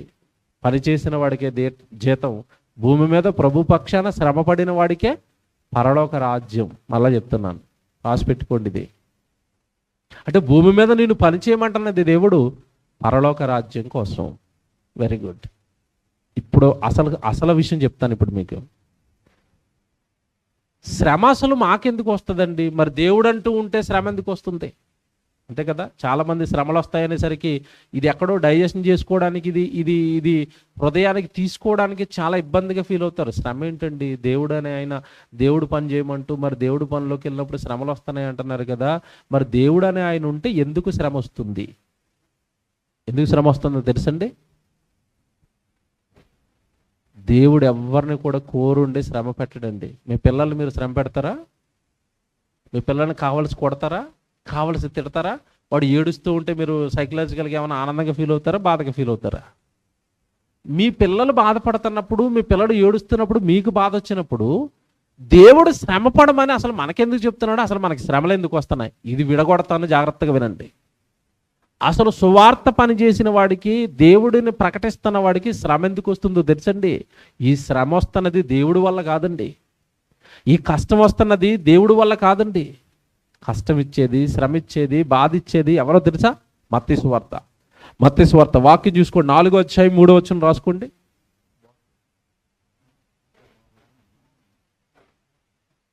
మత్తయి సువార్త 4వ అధ్యాయం 3వ వచనం చూడండి. మత్తయి సువార్త 4వ అధ్యాయం 3వ వచనం అండి. ఆ శోధకుడు ఆయన యొద్దకు వచ్చి, నీవు దేవుని కుమారుడు అయితే. ఆ శోధకుడు ఆయన యొద్దకు వచ్చి, ఎవరు వచ్చారు యేసుప్రభుకి మత్తయి సువార్త 4వ అధ్యాయంలో? ఎవరు వచ్చారండి? అపవాది. వాడిని అపవాది అన్నాడా, శోధకుడు అంటున్నాడా? అంటే వాక్యానుసారంగా బ్రతుకుతున్న వాడిని శోధించి శ్రమలు హింసలు పాలు చేసే దేవుడా, దెయ్యమా? దెయ్యం. ఆ శోధకుడు యేసు దగ్గరికి వచ్చాడు, అపోస్తుల దగ్గరికి వచ్చాడు. పాత నిబంధనలు మీ అందరికీ తెలిసిన ఒక వ్యక్తి ఉన్నాడు, యోబు గారి దగ్గరికి వచ్చాడు. ఎవరు? అపవాది. యోబు గారిని ఎందుకు టార్గెట్ చేశాడు, మిగతా వాళ్ళు ఎందుకు వదిలేశాడు చెప్పాలి ఇప్పుడు నాకు. మీకు అర్థమైంది ఇప్పుడు? యోబు యథార్థవంతుడు, నీతివంతుడు, సేవకుడు. చెడుతనమును పట్టుకోవాలి. ఇదే చెడుతనమును విసర్జించిన వాడు దెయ్యానికి టార్గెట్. చెడుతనములో ఉన్నవాడు వాడికి ఫ్రెండ్. అర్థమవులేదా? తాగుబోతులందరూ నా ఫ్రెండ్సే, వ్యభిచారులు అందరూ నా ఫ్రెండ్సే, మోసం చేసే వాళ్ళందరూ నా ఫ్రెండ్సే, వాళ్ళు మా బ్యాచే, మేము కలిసే ఉంటాం రాత్రి. ఎవడైనా మాలో నుంచి బయటికి వెళ్ళి తాగుబోతు తాగుడు వదిలేసిన, మోసగాడు మోసం వదిలేసిన, వ్యభిచారి వ్యభిచారాన్ని వదిలేసిన, పరిశుద్ధుడిని పవిత్రుడిని అయిపోతాను, యేసు దగ్గరికి వెళ్ళిపోతాను, గుడికి వెళ్ళిపోతానంటే ఆడు నాకు టార్గెట్. ఎవరికి? అర్థమైంది ఇప్పుడు? శోధకుడు ఎవరిని శోధిస్తాడు? అందరినీ కాదు, ఎవరిని? యోబునే నాకు కావాలి, యోబే కావాలి. బాబా భూమి మీద చాలా మంది ఉన్నారు కదరా, వాళ్ళందరూ నా పార్టీయే. వాళ్ళెందుకు నాకు? నా పార్టీకి అగైనెస్ట్గా ఇతను ఉన్నాడు. ఎవరు? అంతే కదండి. రాజకీయ నాయకులు చూడండి, గద్దెనెక్కిన తర్వాత వాళ్ళకి సరిపడా మెజారిటీకి సంబంధించిన ఎమ్మెల్యేలు అందరూ వాళ్ళ దగ్గర ఉంటారు. అపోజిషన్ పార్టీ కూడా కరెక్ట్గా టైట్గా సేమ్ అటు ఇటు అంకెగా టైట్గా ఉందనుకోండి, బలమైన అపోజిషన్ ఉందనుకోండి, అప్పుడు వీళ్ళు స్టార్ట్ చేస్తారండి ఇక నెమ్మదిగా. ఏమని? వీళ్ళ దగ్గర ఉన్న ఎమ్మెల్యేలు పంపిస్తారు. కొంచెం మీ ఫ్రెండే కదా, మాట్లాడి ఏమన్నా 4 కోట్లకి సెట్ అయిపోతాడేమో. దేనికి సెట్ అయిపోవాలా? మన పార్టీలోకి అతను లాక్కొచ్చేయి, మన పార్టీలోకి లాక్కొచ్చేయి. ఆ పార్టీలో ఉండకూడదు, మన పార్టీలోకి వచ్చేయాలి. ఎందుకు? అపోజిషన్ వీక్ అయిపోయింది అనుకోండి, మనం ఆడిందే ఆట, పాడిందే పాట. ఇప్పుడు దెయ్యంగాడికి ఎలాగుందంటే అందరు మా వాళ్ళే, ఎప్పుడు అపోజిషన్ పార్టీ ఉండడానికి కుదరదు. యోబు గారు ఏంటి ఆ పార్టీలో ఉన్నాడు? ఎవరి పార్టీ? దేవుని పార్టీ. ఎలాగుంటాడు? అలాగా నీతిగా ఎలాగుంటాడు? న్యాయంగా ఎలాగుంటాడు? యథార్థంగా ఎలాగుంటాడు? పాపం చేయాలి కదా, నేను చెప్పినట్టుగా. పాపం చేయవా? పోనీ వెళ్ళి అటాక్ చేసేద్దామంటే ఇక్కడ పట్టుకోవాలి మీరు. పోనీ వెళ్ళి అటాక్ చేసి చంపేద్దామా, కొడదామా, తిడదామంటే యథార్థవంతుడి చుట్టూ, నీతిమంతుడి చుట్టూ దేవుడి కాపుదల ఉంటుంది. కంచేసేస్తాడు. చాలాసార్లు ట్రై చేశాడు యోబుని కొడదామని, అవట్లేదు, పరిగెత్తుకుని వచ్చాడు వెనక్కి. ఆయనేమో పరలోకంలో ఉన్న తండ్రేమో, నా కొడుకును చూచితివా, యోబును చూచితివా, దయ్యమా యోబును చూచితివా. మురిసిపోయాడు కదండి యోబుని చూసి. ఎవడు మిమ్మల్ని నన్ను చూసి అలా మురిసిపోతాడు దేవుడు? యోబుని చూసి మురిసిపోతున్నాడండి. యోబు సంగతి ఆలోచించితివా, నా కొడుకు గురించి ఆలోచించావా, ఎంత బాగున్నాడు చూసావా, ఎంత పరిశుద్ధుడు చూసావా, మోసాలు లేవు చూసావా, అబద్ధాలు లేవు చూసావా, నీతిగా ఉన్నాడు చూసావా, నా కొడుకులా బ్రతుకుతున్నాడు చూసావా, అలా ఉన్నవాళ్ళంటే నాకు ఇష్టం చూసావా. పొంగిపోతున్నాడండి యోబుని బట్టి దేవుడు. ఇదేమో కుళ్ళుకుని చచ్చిపోతుంది. ఎవరు? దెయ్యం. అప్పుడు అంటుంది దేవుడి దగ్గర, ఒక్కసారి నాకు అవకాశం ఇస్తావా అంటే భక్తి పరుణ్ణి టచ్ చెయ్యాలి దెయ్యం అంటే ఎవరి పర్మిషన్ తీసుకోవాలి? ఇదేనండి. అంటే దేవుడి ఆదరణ, దేవుడి కాపుదల ఎవరి చుట్టూ ఉంటుంది చెప్పండి. ఇప్పుడు వాక్యానుసారంగా దేవుడు పరిశుద్ధంగా పవిత్రంగా బ్రతకమన్నాడు, నేను అలాగే బ్రతుకుతానని లోకానికి వేరైపోయి మీరు పవిత్రంగా బ్రతకండి. మీ చుట్టూ కంచుంది. మిమ్మల్ని టచ్ చేయాలంటే వాడు పర్మిషన్ అడగాలి వెళ్ళి అక్కడ. ఎవరిని? దేవుడిని పర్మిషన్ అడిగాడండి. జాగ్రత్తగా వినండి. పర్మిషన్ అడిగితే ఆయన అంటున్నాడు, పర్మిషన్ ఎందుకురా అడుగుతున్నావు అంటే దెయ్యం అంటుంది, దేవుడా నువ్వు అమాయకుడివి, నీ అంత అమాయకులు కాదని భూమి మీద ఉన్న వాళ్ళు ముదురులళ్ళు, నువ్వు అన్నీ ఇస్తే నిన్ను నమ్ముతారు. డబ్బు ఇస్తే, ఇల్లు ఇస్తే, బంగారం ఇస్తే, పిల్లల్ని ఇస్తే, కుటుంబం బాగుంటే నిన్ను నమ్ముతారు. ఆ కుటుంబంలో ఏదైనా చిన్న కష్టం రాగానే వాళ్ళు నిన్ను విడిచిపెట్టేస్తారు. వాళ్ళంత భక్తులను నువ్వు ఫీల్ అవుతున్నావు తప్ప నేను ఫీల్ అవ్వట్లేదు అన్నాడు. ఎవరు? మన పట్లన్నీ దేవుడి కంటే బాగా ఎవరికి తెలుసు? అది మన భక్తి ఏంటో, మన స్టాండర్డ్ ఏంటో, మనం దేవుడిని ఎందుకు నమ్ముతామో కూడా దీనికి తెలుసు. ఎవరికి? అపవాదికి. వాళ్ళు ఊరకనే నమ్ముతున్నారు అనుకున్నావు. నిన్ను వాళ్ళ చుట్టూ కంచి వేశావు, వాళ్ళ కుటుంబాన్ని దీవించావు, వాళ్ళ పిల్లలు హాయిగా ఉన్నారు, వాళ్ళు హాయిగా ఉన్నారు, అన్ని ఇచ్చావు కనుక నిన్ను నమ్ముతున్నారు. ఒక్కసారి అవి వాళ్ళ దగ్గర నుంచి తీసేసావంటే వాళ్ళు నిన్ను విడిచిపెట్టి వెళ్ళిపోతారు. అందులో యోబు కూడా ఉన్నాడు. కావాలంటే పరీక్షకు అప్పగించంటుంది. ఎవరు? సాతాను. ఇప్పుడు వద్దొద్దు బాబు నా కొడుకుని ముట్టుకోవద్దు అన్నాడు అనుకోడు, దేవుడు ఏమవుతాడు? పిరికివాడు అవుతాడు. దేవుడు పిరికోడా? తన కొడుకులు తన కూతుర్లమైన మనం పిరుకోలేమా? దయ్యమా, నా కొడుకు భక్తి ఏంటో నాకు తెలుసు, నువ్వేదో చేస్తానంటున్నావు కదా, గేట్ ఓపెన్ చేస్తున్నాను. జాగ్రత్తగా వినండి. ఏం ఓపెన్ చేశాడు దేవుడు? గేట్లు ఓపెన్ చేశాడు. అప్పుడు కుక్క లోపలికి వచ్చింది. ఏ కుక్క? అపవాది కుక్కది. కుక్క అని ఎందుకు అన్నానో చివరిలో చెప్తాను, ఓకేనా? అది కుక్క. కుక్క బయటకు కుక్క మన ఇంట్లోకి వచ్చి దాడి చేయాలంటే ఏముండాలి? దాని గేట్ ఓపెన్ అయిపోయిందంటే కుక్క లోపలికి వచ్చేస్తుంది. గేట్ వేసి ఉంటే ఆ గేట్ చుట్టూ తిరుగుతూ ఉంటుంది. బావు బావు బావు బావు, తీరా లోపలికి వస్తాను, తీరా లోపలికి వస్తాను. యోబు చుట్టూ అలాగే తిరిగిందండి. బైబిల్లో కొత్త నిబంధనలో చెప్పాడు, అపవాది గర్జించు సింహము వలె ఎవడిని మింగుదునా. అదేటది? అందరిని మింగడా? అలాగే ఉందా వచనం అక్కడ? ఎవరిని మృంగుదునా అంటే అర్థం ఏంటి? ఎవడు యోబులాగా ఉంటే వాడిని మింగేస్తాను, ఎవడు యేసుప్రభులో ఉంటే వాడిని మింగేస్తాను, ఎవడు మత్తయిలాగా ఉంటే వాడిని మింగేస్తాను, ఎవరు యాకోబులా ఉంటే వాళ్ళు మింగేస్తాను, ఎవరు స్టెఫన్లా ఉంటే వాళ్ళు మింగేస్తాను. అందరిని మింగను, ఎందుకంటే వాళ్ళంతా నా పార్టీయే కదా. మనం ఒకటే. భక్తులు నాకు కావాలి. ఎవడు భక్తుడు? ఎవడు భక్తుడు? కరీంనగర్లో 10 సెమినార్కి ఎవడు వెళ్తున్నాడు? లిస్ట్ అంటది నెక్స్ట్ సెమినార్కి. అంతే, వచ్చి సెమినార్ కరెక్ట్గా ఇక్కడ సెమినార్ డేట్ వస్తుంది, మీకు పెళ్ళి వస్తుంది అక్కడ. అంతే, పెళ్ళికి జంపు మీరు. లేదా అదే టైంకి ఏదో చిన్న ఇరుకు, ఇబ్బంది, శోధన, కాల్ లాగేస్తుంది, తలబడి వస్తుంది, లేదా అదే ఫోన్ వచ్చింది, ఎవరికో బాగోలేదట, మిమ్మల్ని అప్సెట్ చేస్తుంది. అదే వాళ్ళతో సెమినార్కి బాగోలేదండి, అప్సెట్లో ఉన్నాను. చూసారా? మోసం చేసింది నిన్ను, మింగేస్తుంది నిన్ను. ఈ వాక్యం నేర్చుకునేది నిన్ను, బలపడినది నిన్ను, దేవుడి కొరకు బ్రతకనివ్వదు నిన్ను. మింగేస్తుంది, మింగేయడానికి ట్రై చేస్తుంది. యోబుని అవట్లేదు, కంచేసాడు. ఏమంటే దేవుడు ఒక రోజు అలా గేట్ ఓపెన్ చేశాడు, దూకింది లోపలికి. దూకి యోబు గారిని ఏం చేసిందో మీకు తెలియదు కదండి. ఎంత దారుణంగా యోబు జీవితాన్ని నాశనం చేసిందో మీకు తెలియదు కదా. గాడిదలు చచ్చిపోయాయి, ఒంటలు చచ్చిపోయాయి, గొర్రెలు చచ్చిపోయాయి. ఏమంటే చివరికి తన గర్భాన పుట్టిన 10 మంది పిల్లలు కూడా చచ్చిపోయారు. అన్నీ పోయిన తర్వాత యోబు ఎలాగుంటాడని దేవుడు చూస్తున్నాడు, యోబు ఏమంటాడని దెయ్యం చూస్తుంది. జాగ్రత్తగా వినాలి.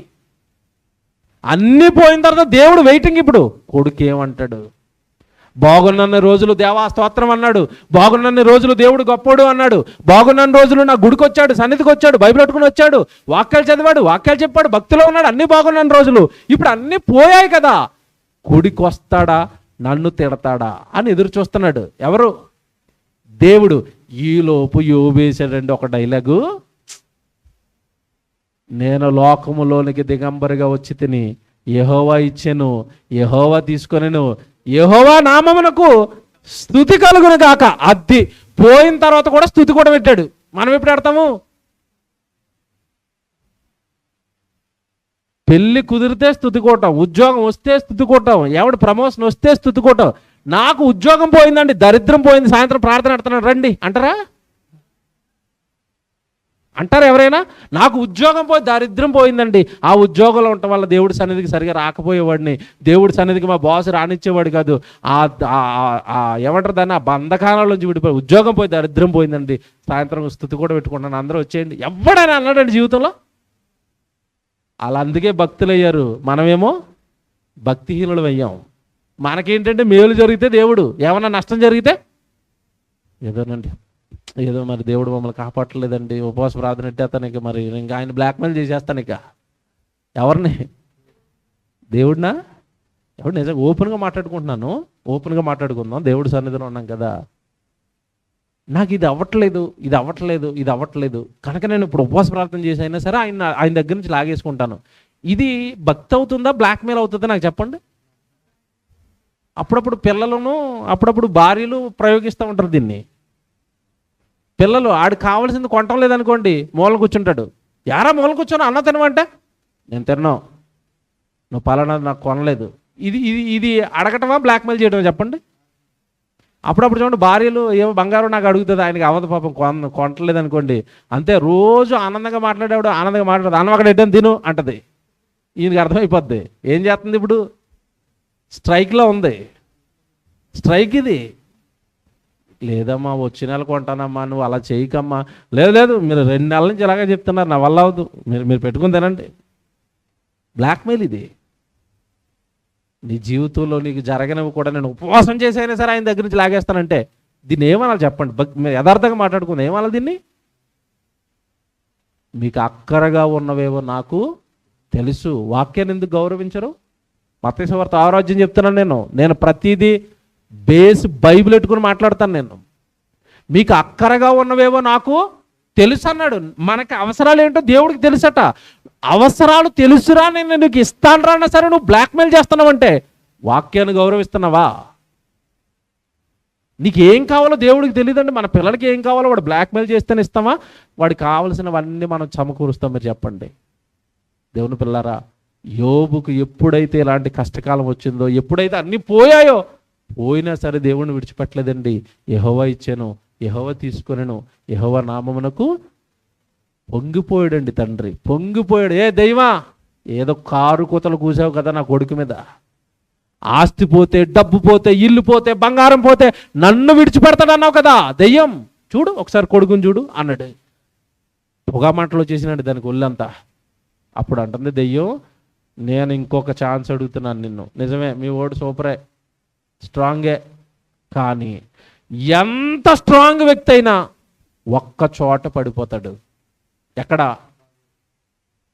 శరీరం కుళ్ళిపోతే, ఆరోగ్యం పోతే ఏ భక్తిపరుడు భక్తిలో ఉండడు. ఎక్స్ట్రాకి ఇంకొక ఛాన్స్ అడుగుతున్నాను.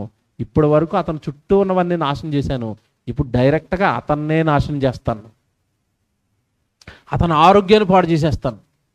వైద్యం లేక చిల్ల పెంకులతో ఏమన్నా కురుపులు గీక్కుంటూ నేల మీద కూర్చునే స్థితికి నేను తీసుకొచ్చేస్తాను.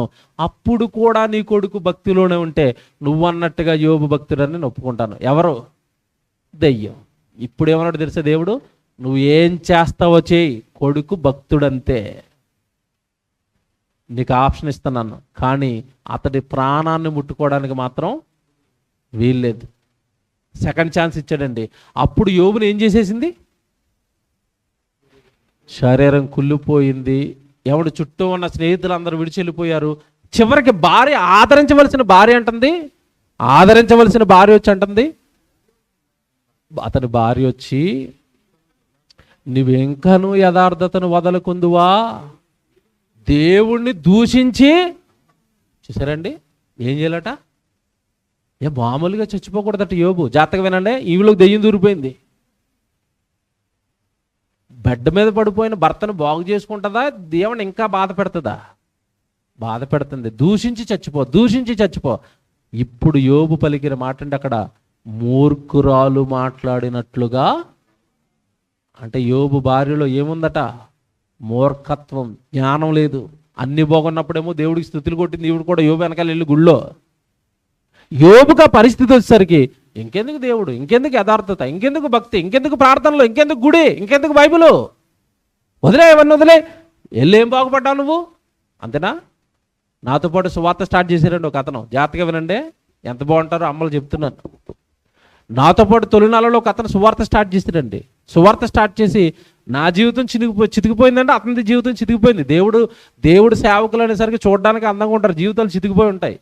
చితికిపోయింది జీవితం నాది కూడా. అప్పులు పాలు, ఎవడు లేమి, కష్టాలు, కన్నీళ్ళు నాకు వచ్చేసాయి. అతను కూడా అలాగే వచ్చేసేయండి. ఈ లోపండి ఆవిడ భార్య బాగానే ఉంది, అతని భార్య బాగానే ఉంది. మీటింగ్లు పెట్టారు, మీటింగ్లు పెడితే అప్పులు పాలు అయిపోయారు, కష్టాలు వచ్చినాయి, కన్నీళ్ళు వచ్చినాయి, శోధనలు వచ్చినాయి. ఈ లోపు అత్తగారు వచ్చి అంటుంది, బైబిల్ పట్టుకున్నాక మీరు ఏం బాగుపడ్డారమ్మా, మీ ఆయన కంటే బుద్ధి లేదు, నీకు బుద్ధి ఉండొద్దా అంటుంది. ఎవరిని? కూతుర్ని. అంతేనండి, అల్లుడు కూతురు ఇద్దరిని దేవుళ్ళలోంచి లాక్కెళ్ళిపోయిందండి. దేవుళ్ళు లేరు ఇప్పుడు. వాళ్ళు ఉద్యోగాలు చేసుకుంటూ వ్యాపారాలు చేసుకుంటూ లోకంలో బతుకుతున్నారు. రేపు యేసుప్రభు వచ్చేస్తే ఏం సమాధానం చెప్తారు చెప్పండి? కనుక దేవుని పిల్లలారా, లేమైనా కష్టమైనా ఎవరిని విడిచిపెట్టకూడదు? దేవుడిని విడిచిపెట్టకూడదు. యోబు ఎంతటి కష్టంలో ఉన్నప్పుడు దేవుడు విడిచిపెట్టాడా? ఆదరించాడు. తర్వాత యోబుని ఏం చేశాడు? రెండింతల ఆశీర్వాదానికి అతని వారసుడిని చేశాడు. భార్య పక్కనే ఉన్న భార్యను మళ్ళీ బాగు చేశాడు. మళ్ళా పిల్లల్ని ఇచ్చాడు. దేవుడు ఆదరణ, దేవుడి తోడు, దేవుడి సహవాసం, దేవుడి కరుణ ఎవరి మీద బాగా విస్తరింపజేసి ఉంటుంది అంటే, దేవుడి మాటల ప్రకారం బ్రతుకుతూ ఎవరైతే శోధనలోనికి వెళ్తున్నారో, కష్టాల్లోనికి వెళుతున్నారో వాళ్ళ మీదే దేవుని తోడు, దేవుడి యొక్క ప్రసన్నత, ఆదరణ వాళ్ళకే దక్కుతుంది. త్వరగా రెఫరెన్స్లు చెప్తాను, రాసుకోండి, టైం అయిపోతుంది కదా. పేతురు గారు రాసిన మొదటి పత్రిక 4వ అధ్యాయం 14వ వచనం. పేతురు గారు రాసిన మొదటి పత్రిక 4వ అధ్యాయం 14వ వచనం చూడండి. పేతురు గారు రాసిన మొదటి పత్రిక 4వ అధ్యాయం 14వ వచనం. క్రీస్తు నామము నిమిత్తము, ఇదిగో మీకు నిందలు ఎవరి కోసం రావాలట? క్రీస్తు నామము నిమిత్తము మీరు నిందల పాలైతే, మీరు తప్పులు చేసి నిందలు వస్తాయి, అవి ఈ కౌంట్లోకి రావు. చాలామంది తప్పులు చేసుకుని నిందలు తెచ్చుకుంటారు. అప్పులు చేసేసి ఇంటి చుట్టూ అప్పులను తిప్పించుకుంటూ నేను శోధనల పాలైపోయినంటే, ఆ శోధనలు ఎందుకు వచ్చాయి? నీ అప్పుల కోసం వచ్చాయి. ఆటికి దేవుడికి ఏంటి సంబంధం? ఎవడో మర్డర్ చేసావు, పొడి చేసావు, జైల్లో వేసారు. జైల్లో వేసిన తర్వాత నేను శోధింపబడుతున్నానంటే సాధారణ శోధిస్తున్నాడు అనొచ్చా? మర్డర్ చేసి లోపలికి వెళ్ళి ఇవేవి శోధనలు కౌంట్లోకి రావు. అందుకే అక్కడ పర్టికులర్గా రాస్తున్నాడు. బైబిల్ బాగా చదువుకోవాలి. అక్కడ ఏమన్నాడు? మళ్ళీ చదవండి. క్రీస్తు నామము నిమిత్తము. సువార్తకి వెళ్ళి ఏమైనా కష్టం వచ్చిందా? సువార్తకి వెళ్ళి ఏమైనా జైలుకి వెళ్ళావా? సువార్తకి వెళ్ళి ఎవరైనా ఒక రాయి ఇచ్చి కొట్టారా? సువార్తకి వెళ్తున్నా నీ ఇంట్లో వాళ్ళు ఏమైనా తిడుతున్నారా, కొడుతున్నారా, బాధ పెడుతున్నారా? ఈ నిందలు, ఈ హింసల గురించి మాట్లాడుతున్నాడు ఆయన. క్రీస్తు నామము నిమిత్తము మీరు నిందల పాలైన ఎడల మహిమా స్వరూపియగు ఆత్మ, అనగా దేవుని ఆత్మ మీ మీద నిలుచుచున్నాడు గనుక. అబ్బా, ఇప్పుడు పరిశుద్ధాత్మ దేవుడు సహాయము, తోడు దేవుడు ఎవరికిస్తారో చెప్పాలి నాకు. ఎవరికిస్తాడట? క్రీస్తు నామము నిమిత్తము మీరు నిందల పాలైన ఎడల పరిశుద్ధాత్మ దేవుడు మీ మీద నిలుస్తాడు. ఈ సీక్రెట్ తెలియక మనోళ్ళు ఏం చేస్తారు? పరిశుద్ధాత్మ దేవుడి కోసం ఆరాధన చేద్దాం, మన మీదకి ఎవరు దిగుతారు?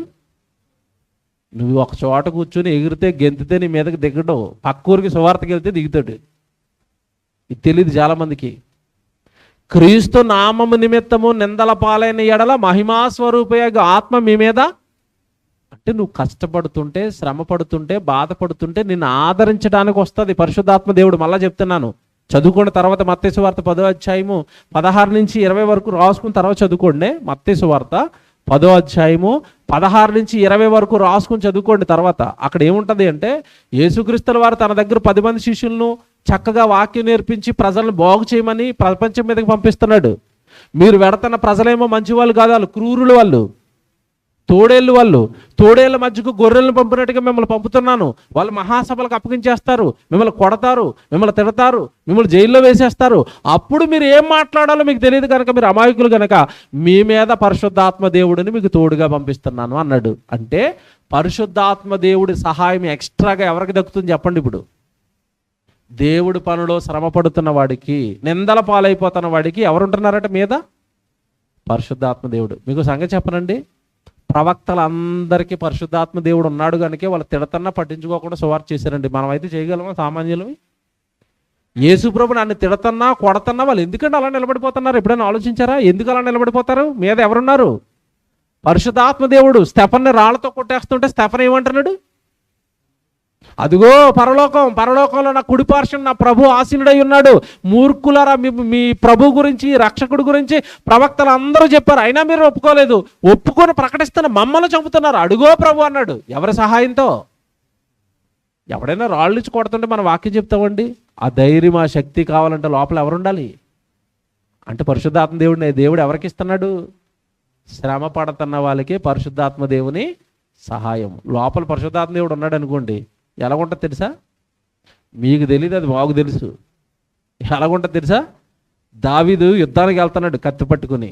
ఎంతమందిని నరికాడట రోజుకి? 10,000 మంది తలకాయలు ఒక వ్యక్తి సామాన్యంగా ఒక మనిషి నరకలడా? ఎప్పుడైనా ఆలోచించారు మీరు? మేకలు నరుగుతాడు కదా ఒక ఆయన, మటన్ షాపులో మేకలు నరుగుతాడు కదా ఆయన, మటన్ అమ్మే ఆయన, కటిక ఆయన దగ్గరికి వెళ్ళి 20 మేకలు ఇచ్చి వరుసగా నరికిమనండి, నరుగుతాడా? 20 మేకలు చెయ్యి జబ్బలు పడిపోయి నమస్కారం, రోజుకి 4 లిమిట్ ఉన్నది అంటాడు. 4 మేకలు నరకలేవు, 5 మేకలు నరకలేవు. దావీదు కత్తి పడితే ఎంతమంది నరికేస్తున్నాడట? 10,000 మంది తలకాయలు ఎగిరి పడుతున్నాయంటే ఆ బలం, ఆ శక్తి దావీదు చేతిదా, లోపల ఉన్న పరిశుద్ధాత్మ దేవుడిదా? మీకు అర్థమైంది ఇప్పుడు? దావీదు దేవుడు పనిలోకి వెళ్తున్నాడు కనుక పరిశుద్ధాత్మ దేవుని సహాయం. సంసోను ఫిలిష్తీయుల మీదకి వెళుతున్నాడు కనుక ఒక గాడిద తవడు పట్టుకుంటూ 1000 మందిని చంపేశారట. ఎవరిదండి ఆ బలం? పరిశుద్ధాత్మ దేవుడిది. అపోస్తులు సువార్తకి వెళ్తున్నారు, వాళ్ళు కూడా దేవుడు ఏమనుగ్రహిస్తున్నాడు? పరిశుద్ధాత్మ దేవుడిని. ఇప్పుడు మీరు ఎంత చదువుకున్నారు? మీరేమైనా దేవుడు నిమిత్తం నిందల పాలైపోతే లోపల ఉన్న పరిశుద్ధాత్మ దేవుడు మిమ్మల్ని ఏం చేస్తాడట? ఆదరిస్తాడు. ఎవరికి దక్కుతుంది దేవుడు ఆదరణ? ఇప్పుడు చెప్పండి నాకు, ఎవరికి దక్కుతుంది? సువార్తకి వెళుతున్న వాళ్ళకి, శ్రమలు పడుతున్న వాళ్ళకి దేవుడి ఆదరణ. టైటిల్ చదవండి. ఇప్పుడు అక్కడ ఏమనుంది? దేవుని ఆదరణ పొందే మార్గం ఇదే. ఏంటి మార్గం చెప్పాను ఇప్పుడు మీకు? ఏం చేయాలి రేపు నుంచి మీరు? శ్రమ పడతామండి, సువార్తకి వెళ్తామండి, పని చేస్తామండి, కష్టాలు కన్నీళ్ళు వేదనలోనికి వెళ్తామండి. అప్పుడు దేవుడి ఆదరణ మాకు దక్కుతుంది. డైరెక్ట్గా రెఫరెన్స్ చూపించిన కొరింథీయులకు రాసిన పత్రిక చూసుకోండి. కొరింథీయులకు రాసిన పత్రిక 2వ పత్రిక 1వ అధ్యాయం 4వ వచనం 5వ వచనం చదవండి. కొరింథీయులకు రాసిన 2వ పత్రిక, కొరింథీయులకు రాసిన 2వ పత్రిక 1వ అధ్యాయం 4వ వచనం 5వ వచనం. దేవుడు మమ్మును చూసారా? మమ్మును, అపోస్తులు సువార్తకి వెళ్తున్నాం కదా, కష్టాలు పడుతున్నాం కదా, అందుకు దేవుడు మమ్మును, చూసారా ఎలాగుందో? దేవుడు మమ్మును ఏ ఆదరణతో ఆదరించుచున్నాడో ఆ ఆదరణతో ఎట్టి శ్రమలలో ఉన్నవారినైనను ఆదరించుటకు శక్తి గలవారమగునట్లు ఆయన మా శ్రమ అంతటిలో మమ్మును ఆదరించుచున్నాడు. అండర్లైన్ చేసుకోండి. ఎవరిని ఆదరిస్తున్నాడంటే దేవుడు. మా శ్రమ అంతటిలో ఆయన మమ్మును ఆదరిస్తున్నాడు. మా శ్రమ అంతటిలో మమ్మును ఆదరిస్తున్నాడు, మమ్మల్ని ఆదరిస్తున్నాడు. ఆదరణ ఎవరికి దక్కుతుంది? మాకు. మీకెందుకు దక్కటం లేదు? మనకేమి లేదు, అది పని లేదు, పాట లేదు, మనకెందుకు ఆదరణ? ఆదివారం గుడికి రావడం, 3 పూటలు తినేసి ఇంట్లో పడుకోవడం, మనకెందుకు ఆదరణ? మనకెందుకు పరిశుద్ధాత్మ దేవుడి సహాయం? మనకెందుకు దేవుడి శక్తి? నీకెందుకు? అసలు నీకు ఎందుకు? యూజ్ ఏముంది అంటే మీకు అర్థమవుతుంది ఇప్పుడు? ఏం యూజ్ ఉందని పరిశుద్ధాత్మ దేవుడు మీలోకి బలంగా రావాలి. ఏం చేస్తారు? ఆయన పెట్టుకొని ఎవరిదైనా స్వార్థ పక్షాన్ని వాదిస్తారా?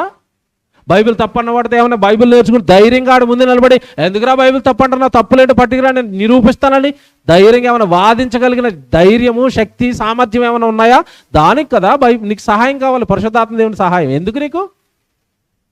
దిగు తండ్రి దిగాడు. దిగిన ఆయనతో ఏం చేసుకుంటావు? ఏం చేసుకుంటారండి? ఎగరనాక, గెంతనాక, బట్టల కింద మీద వేసుకుని నా మీదకి పరిశుద్ధాత్మ దేవుడు వచ్చాడని చూపించుకోవడానిక? తెలీదు మీకేమి బైబిల్? చెప్తున్నాను నేను. మన ముందటి తరాల్లో బైబిల్ రాక, మన ముందటి తరాల్లో వాళ్ళకి ఎలా చెప్పాలో తెలియక పరిశుద్ధాత్మ దేవుడి గురించి ఆయన వస్తే ఎగురుతారు, గెంతుతారు, డ్యాన్స్లు వేస్తారని చెప్పారు. నేను బైబిల్లో అడుగుతున్నాను, యేసుక్రీస్తుల వారి మీదకి పరిశుద్ధాత్మ దేవుడు దిగాడు బాప్తిసం తీసుకున్నప్పుడు. యేసులో డ్యాన్స్ చేశాడా? పెంతెకొస్తు అనే పండగ దినాన్ని అపోస్తలుల మీదకి దిగింది పరిశుద్ధాత్మ దేవుని ఎవడు శక్తి దిగింది. అప్పుడు వాళ్ళు ఏమైనా డ్యాన్స్లు వేశారా? గెంతారా? ఎగురారా? వాక్యం చెప్పారా పరిశుద్ధాత్మ దేవుడు వస్తే? మనమేంటి ఎగురుతున్నాం? మన మీదకి వచ్చింది ఆయన కాదు, ఇంకొకడు ఆడు దిగుతూ ఉంటాడు అప్పుడప్పుడు. ఆడొస్తేనే అలా పిచ్చి పిచ్చిగా చేస్తాం. తప్పు చెప్పారు, అలా మనల్ని భ్రమలో ఉంచారు. ఇంక మనం ఆ పోరు తట్టుకోలేక మనం వేస్తున్నాం. ఇది మనం ఎగరలేదనుకోండి, మనల్ని ఏమనుకుంటారు మళ్ళీ? నీకు అర్థమైందా? ఆ మ్యాజిక్ వాడుతున్నారు మీ మీద వాళ్ళు. నువ్వు ఎగరలేదనుకోండి, నువ్వు పాపం అంటావు, మనకెదురు గోలని మనం ఇలాగ అంటున్నాం అంతే. తప్పు చేయకండి. బైబిల్లో ఎక్కడ ఇలాంటివి ఏమి లేవు.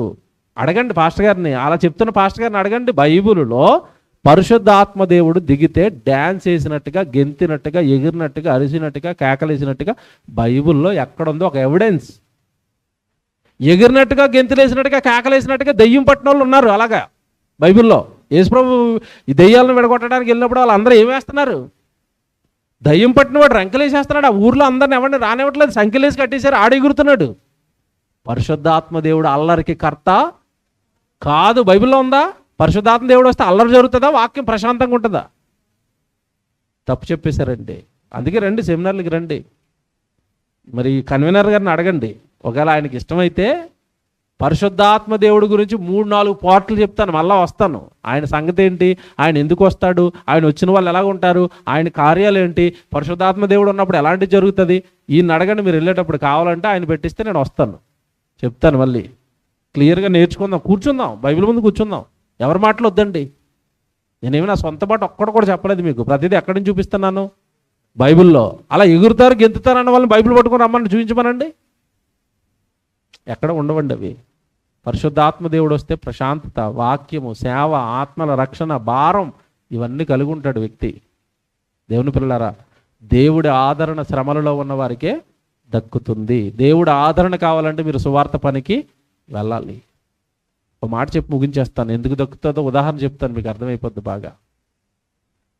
ఒక తల్లికి 2 బిడ్డలు ఉన్నారనుకోండి, పెద్దోడు చిన్నోడు. జాగ్రత్తగా వినండి, చాలాసార్లు చెప్పాను ఇది. ఒక తల్లికి 2 బిడ్డలు ఉన్నారు, పెద్దవాడు చిన్నవాడు. ఇద్దరు ఆడుకుంటున్నారు అనుకోండి, రోజు తల్లి బాగానే ఉంటుంది. ఒకానొక సందర్భంలో పెద్దోడు ఆడుకుంటున్నాడు, చిన్నోడికి భయంకరమైన రోగం వచ్చి మంచం పట్టాడు. ఫుల్ జ్వరం వస్తుంది. తల్లి ఎవరి చుట్టూ తిరుగుతుంది చెప్పండి? చిన్నోడు చుట్టే తిరుగుతుంది. ఆడికి తడిబట్టాడుతుంది, ఆడికి నోట్లో జ్యూస్ వేస్తూ ఉంటుంది, ఆడి కొబ్బరి నీళ్ళు పట్టిస్తూ ఉంటుంది, ఆడు చుట్టే తిరుగుతుంటుంది, మందులేస్తూ ఉంటుంది. ఆడంటేనే ప్రేమ, వాడంటేనే ప్రేమ. ఎవడి మీద? చిన్నవాడి మీద. ఎందుకు ఎక్కువ ప్రేమ చూపిస్తుంది చిన్నవాడి మీద నాకు చెప్పాలి. పడ్డాడు మంచం మీద, శ్రమ వచ్చింది, కష్టం వచ్చింది. అలాగే భూమి మీద దేవుడు పక్షాన నువ్వు సువార్త చేస్తాను అంటే, శ్రమల్లోనికి నువ్వు వెళతాను అంటే, ఆయన పక్షాన నువ్వు ఏదైనా నింద భరిస్తాను, కష్టం భరిస్తాను అంటే, దేవుడి కాపుదల కూడా ఎవరి మీదకి వస్తుందని చెప్పండి. ఇప్పుడు ఇంట్లో పడుకున్నవాడు హాయిగా ఉన్నాడు, బయట సువార్తకి వెళ్ళి నలిగిపోతున్నాడు. దేవుడు మనసు ఎవరి మీద ఉంటుంది? ఈ నలిగిపోతున్నవాడి మీదే. చెప్పు కొడుక, ఏం కావాలరా నీకు? 2 కొడుకులు ఉన్నారు. ఒకడు పొద్దున్న పొలానికి వెళ్ళి సాయంత్రం వరకు పని చేసుకుని వస్తున్నాడు. ఒకడు ఇంట్లో 3 పూట్ల తిని పడుకుంటున్నాడు. నాన్న ఎవరిని గౌరవిస్తాడు, ఎవరిని ప్రేమిస్తాడు చెప్పండి? ఆ బయటోడు పని నుంచి రాగానే, అమ్మ కొడుకు వచ్చాడమ్మా, అమ్మ వచ్చాడమ్మా, వేడి నీళ్ళు ఇవ్వండి అమ్మా, వాడికి భోజనం పెట్టండి అమ్మా, వాడికి ఆలన పాలన చూడండి అమ్మా, అగ్గగ్గలు ఆడిపోతాడు. ఆ పనికి వెళ్ళి వచ్చినోడు రాగానే ఈడు ఇంట్లో 3 పూట్ల తిని పడుకుని తిరుగుతూ ఉంటాడు. చూసారా, ఈ ప్రార్థన బ్యాచ్ చెప్పాను కదా, ఇది ఇంట్లోనే ఉంటుంది, ఇది బయటికి వెళ్తుంది. ఇది ఈడొచ్చి అన్న అన్నాడు, అవతలకే అన్నయ్య వచ్చాడు, ఇప్పుడు ఆగు, వాడికి భోజనం పెడుతున్నావు. మీకు అర్థమైంది ఇప్పుడు? బైబిల్ అండి. కనీసం కామన్ సెన్స్తో ఆలోచించడం మనకు అర్థమైపోతుందండి. పని చేసేవాడికి లోకం గౌరవం ఇస్తుంది. సువార్త పనికి వెళ్తే దేవుడి ఆదరణ నీకు దక్కుతుంది. క్లియరా?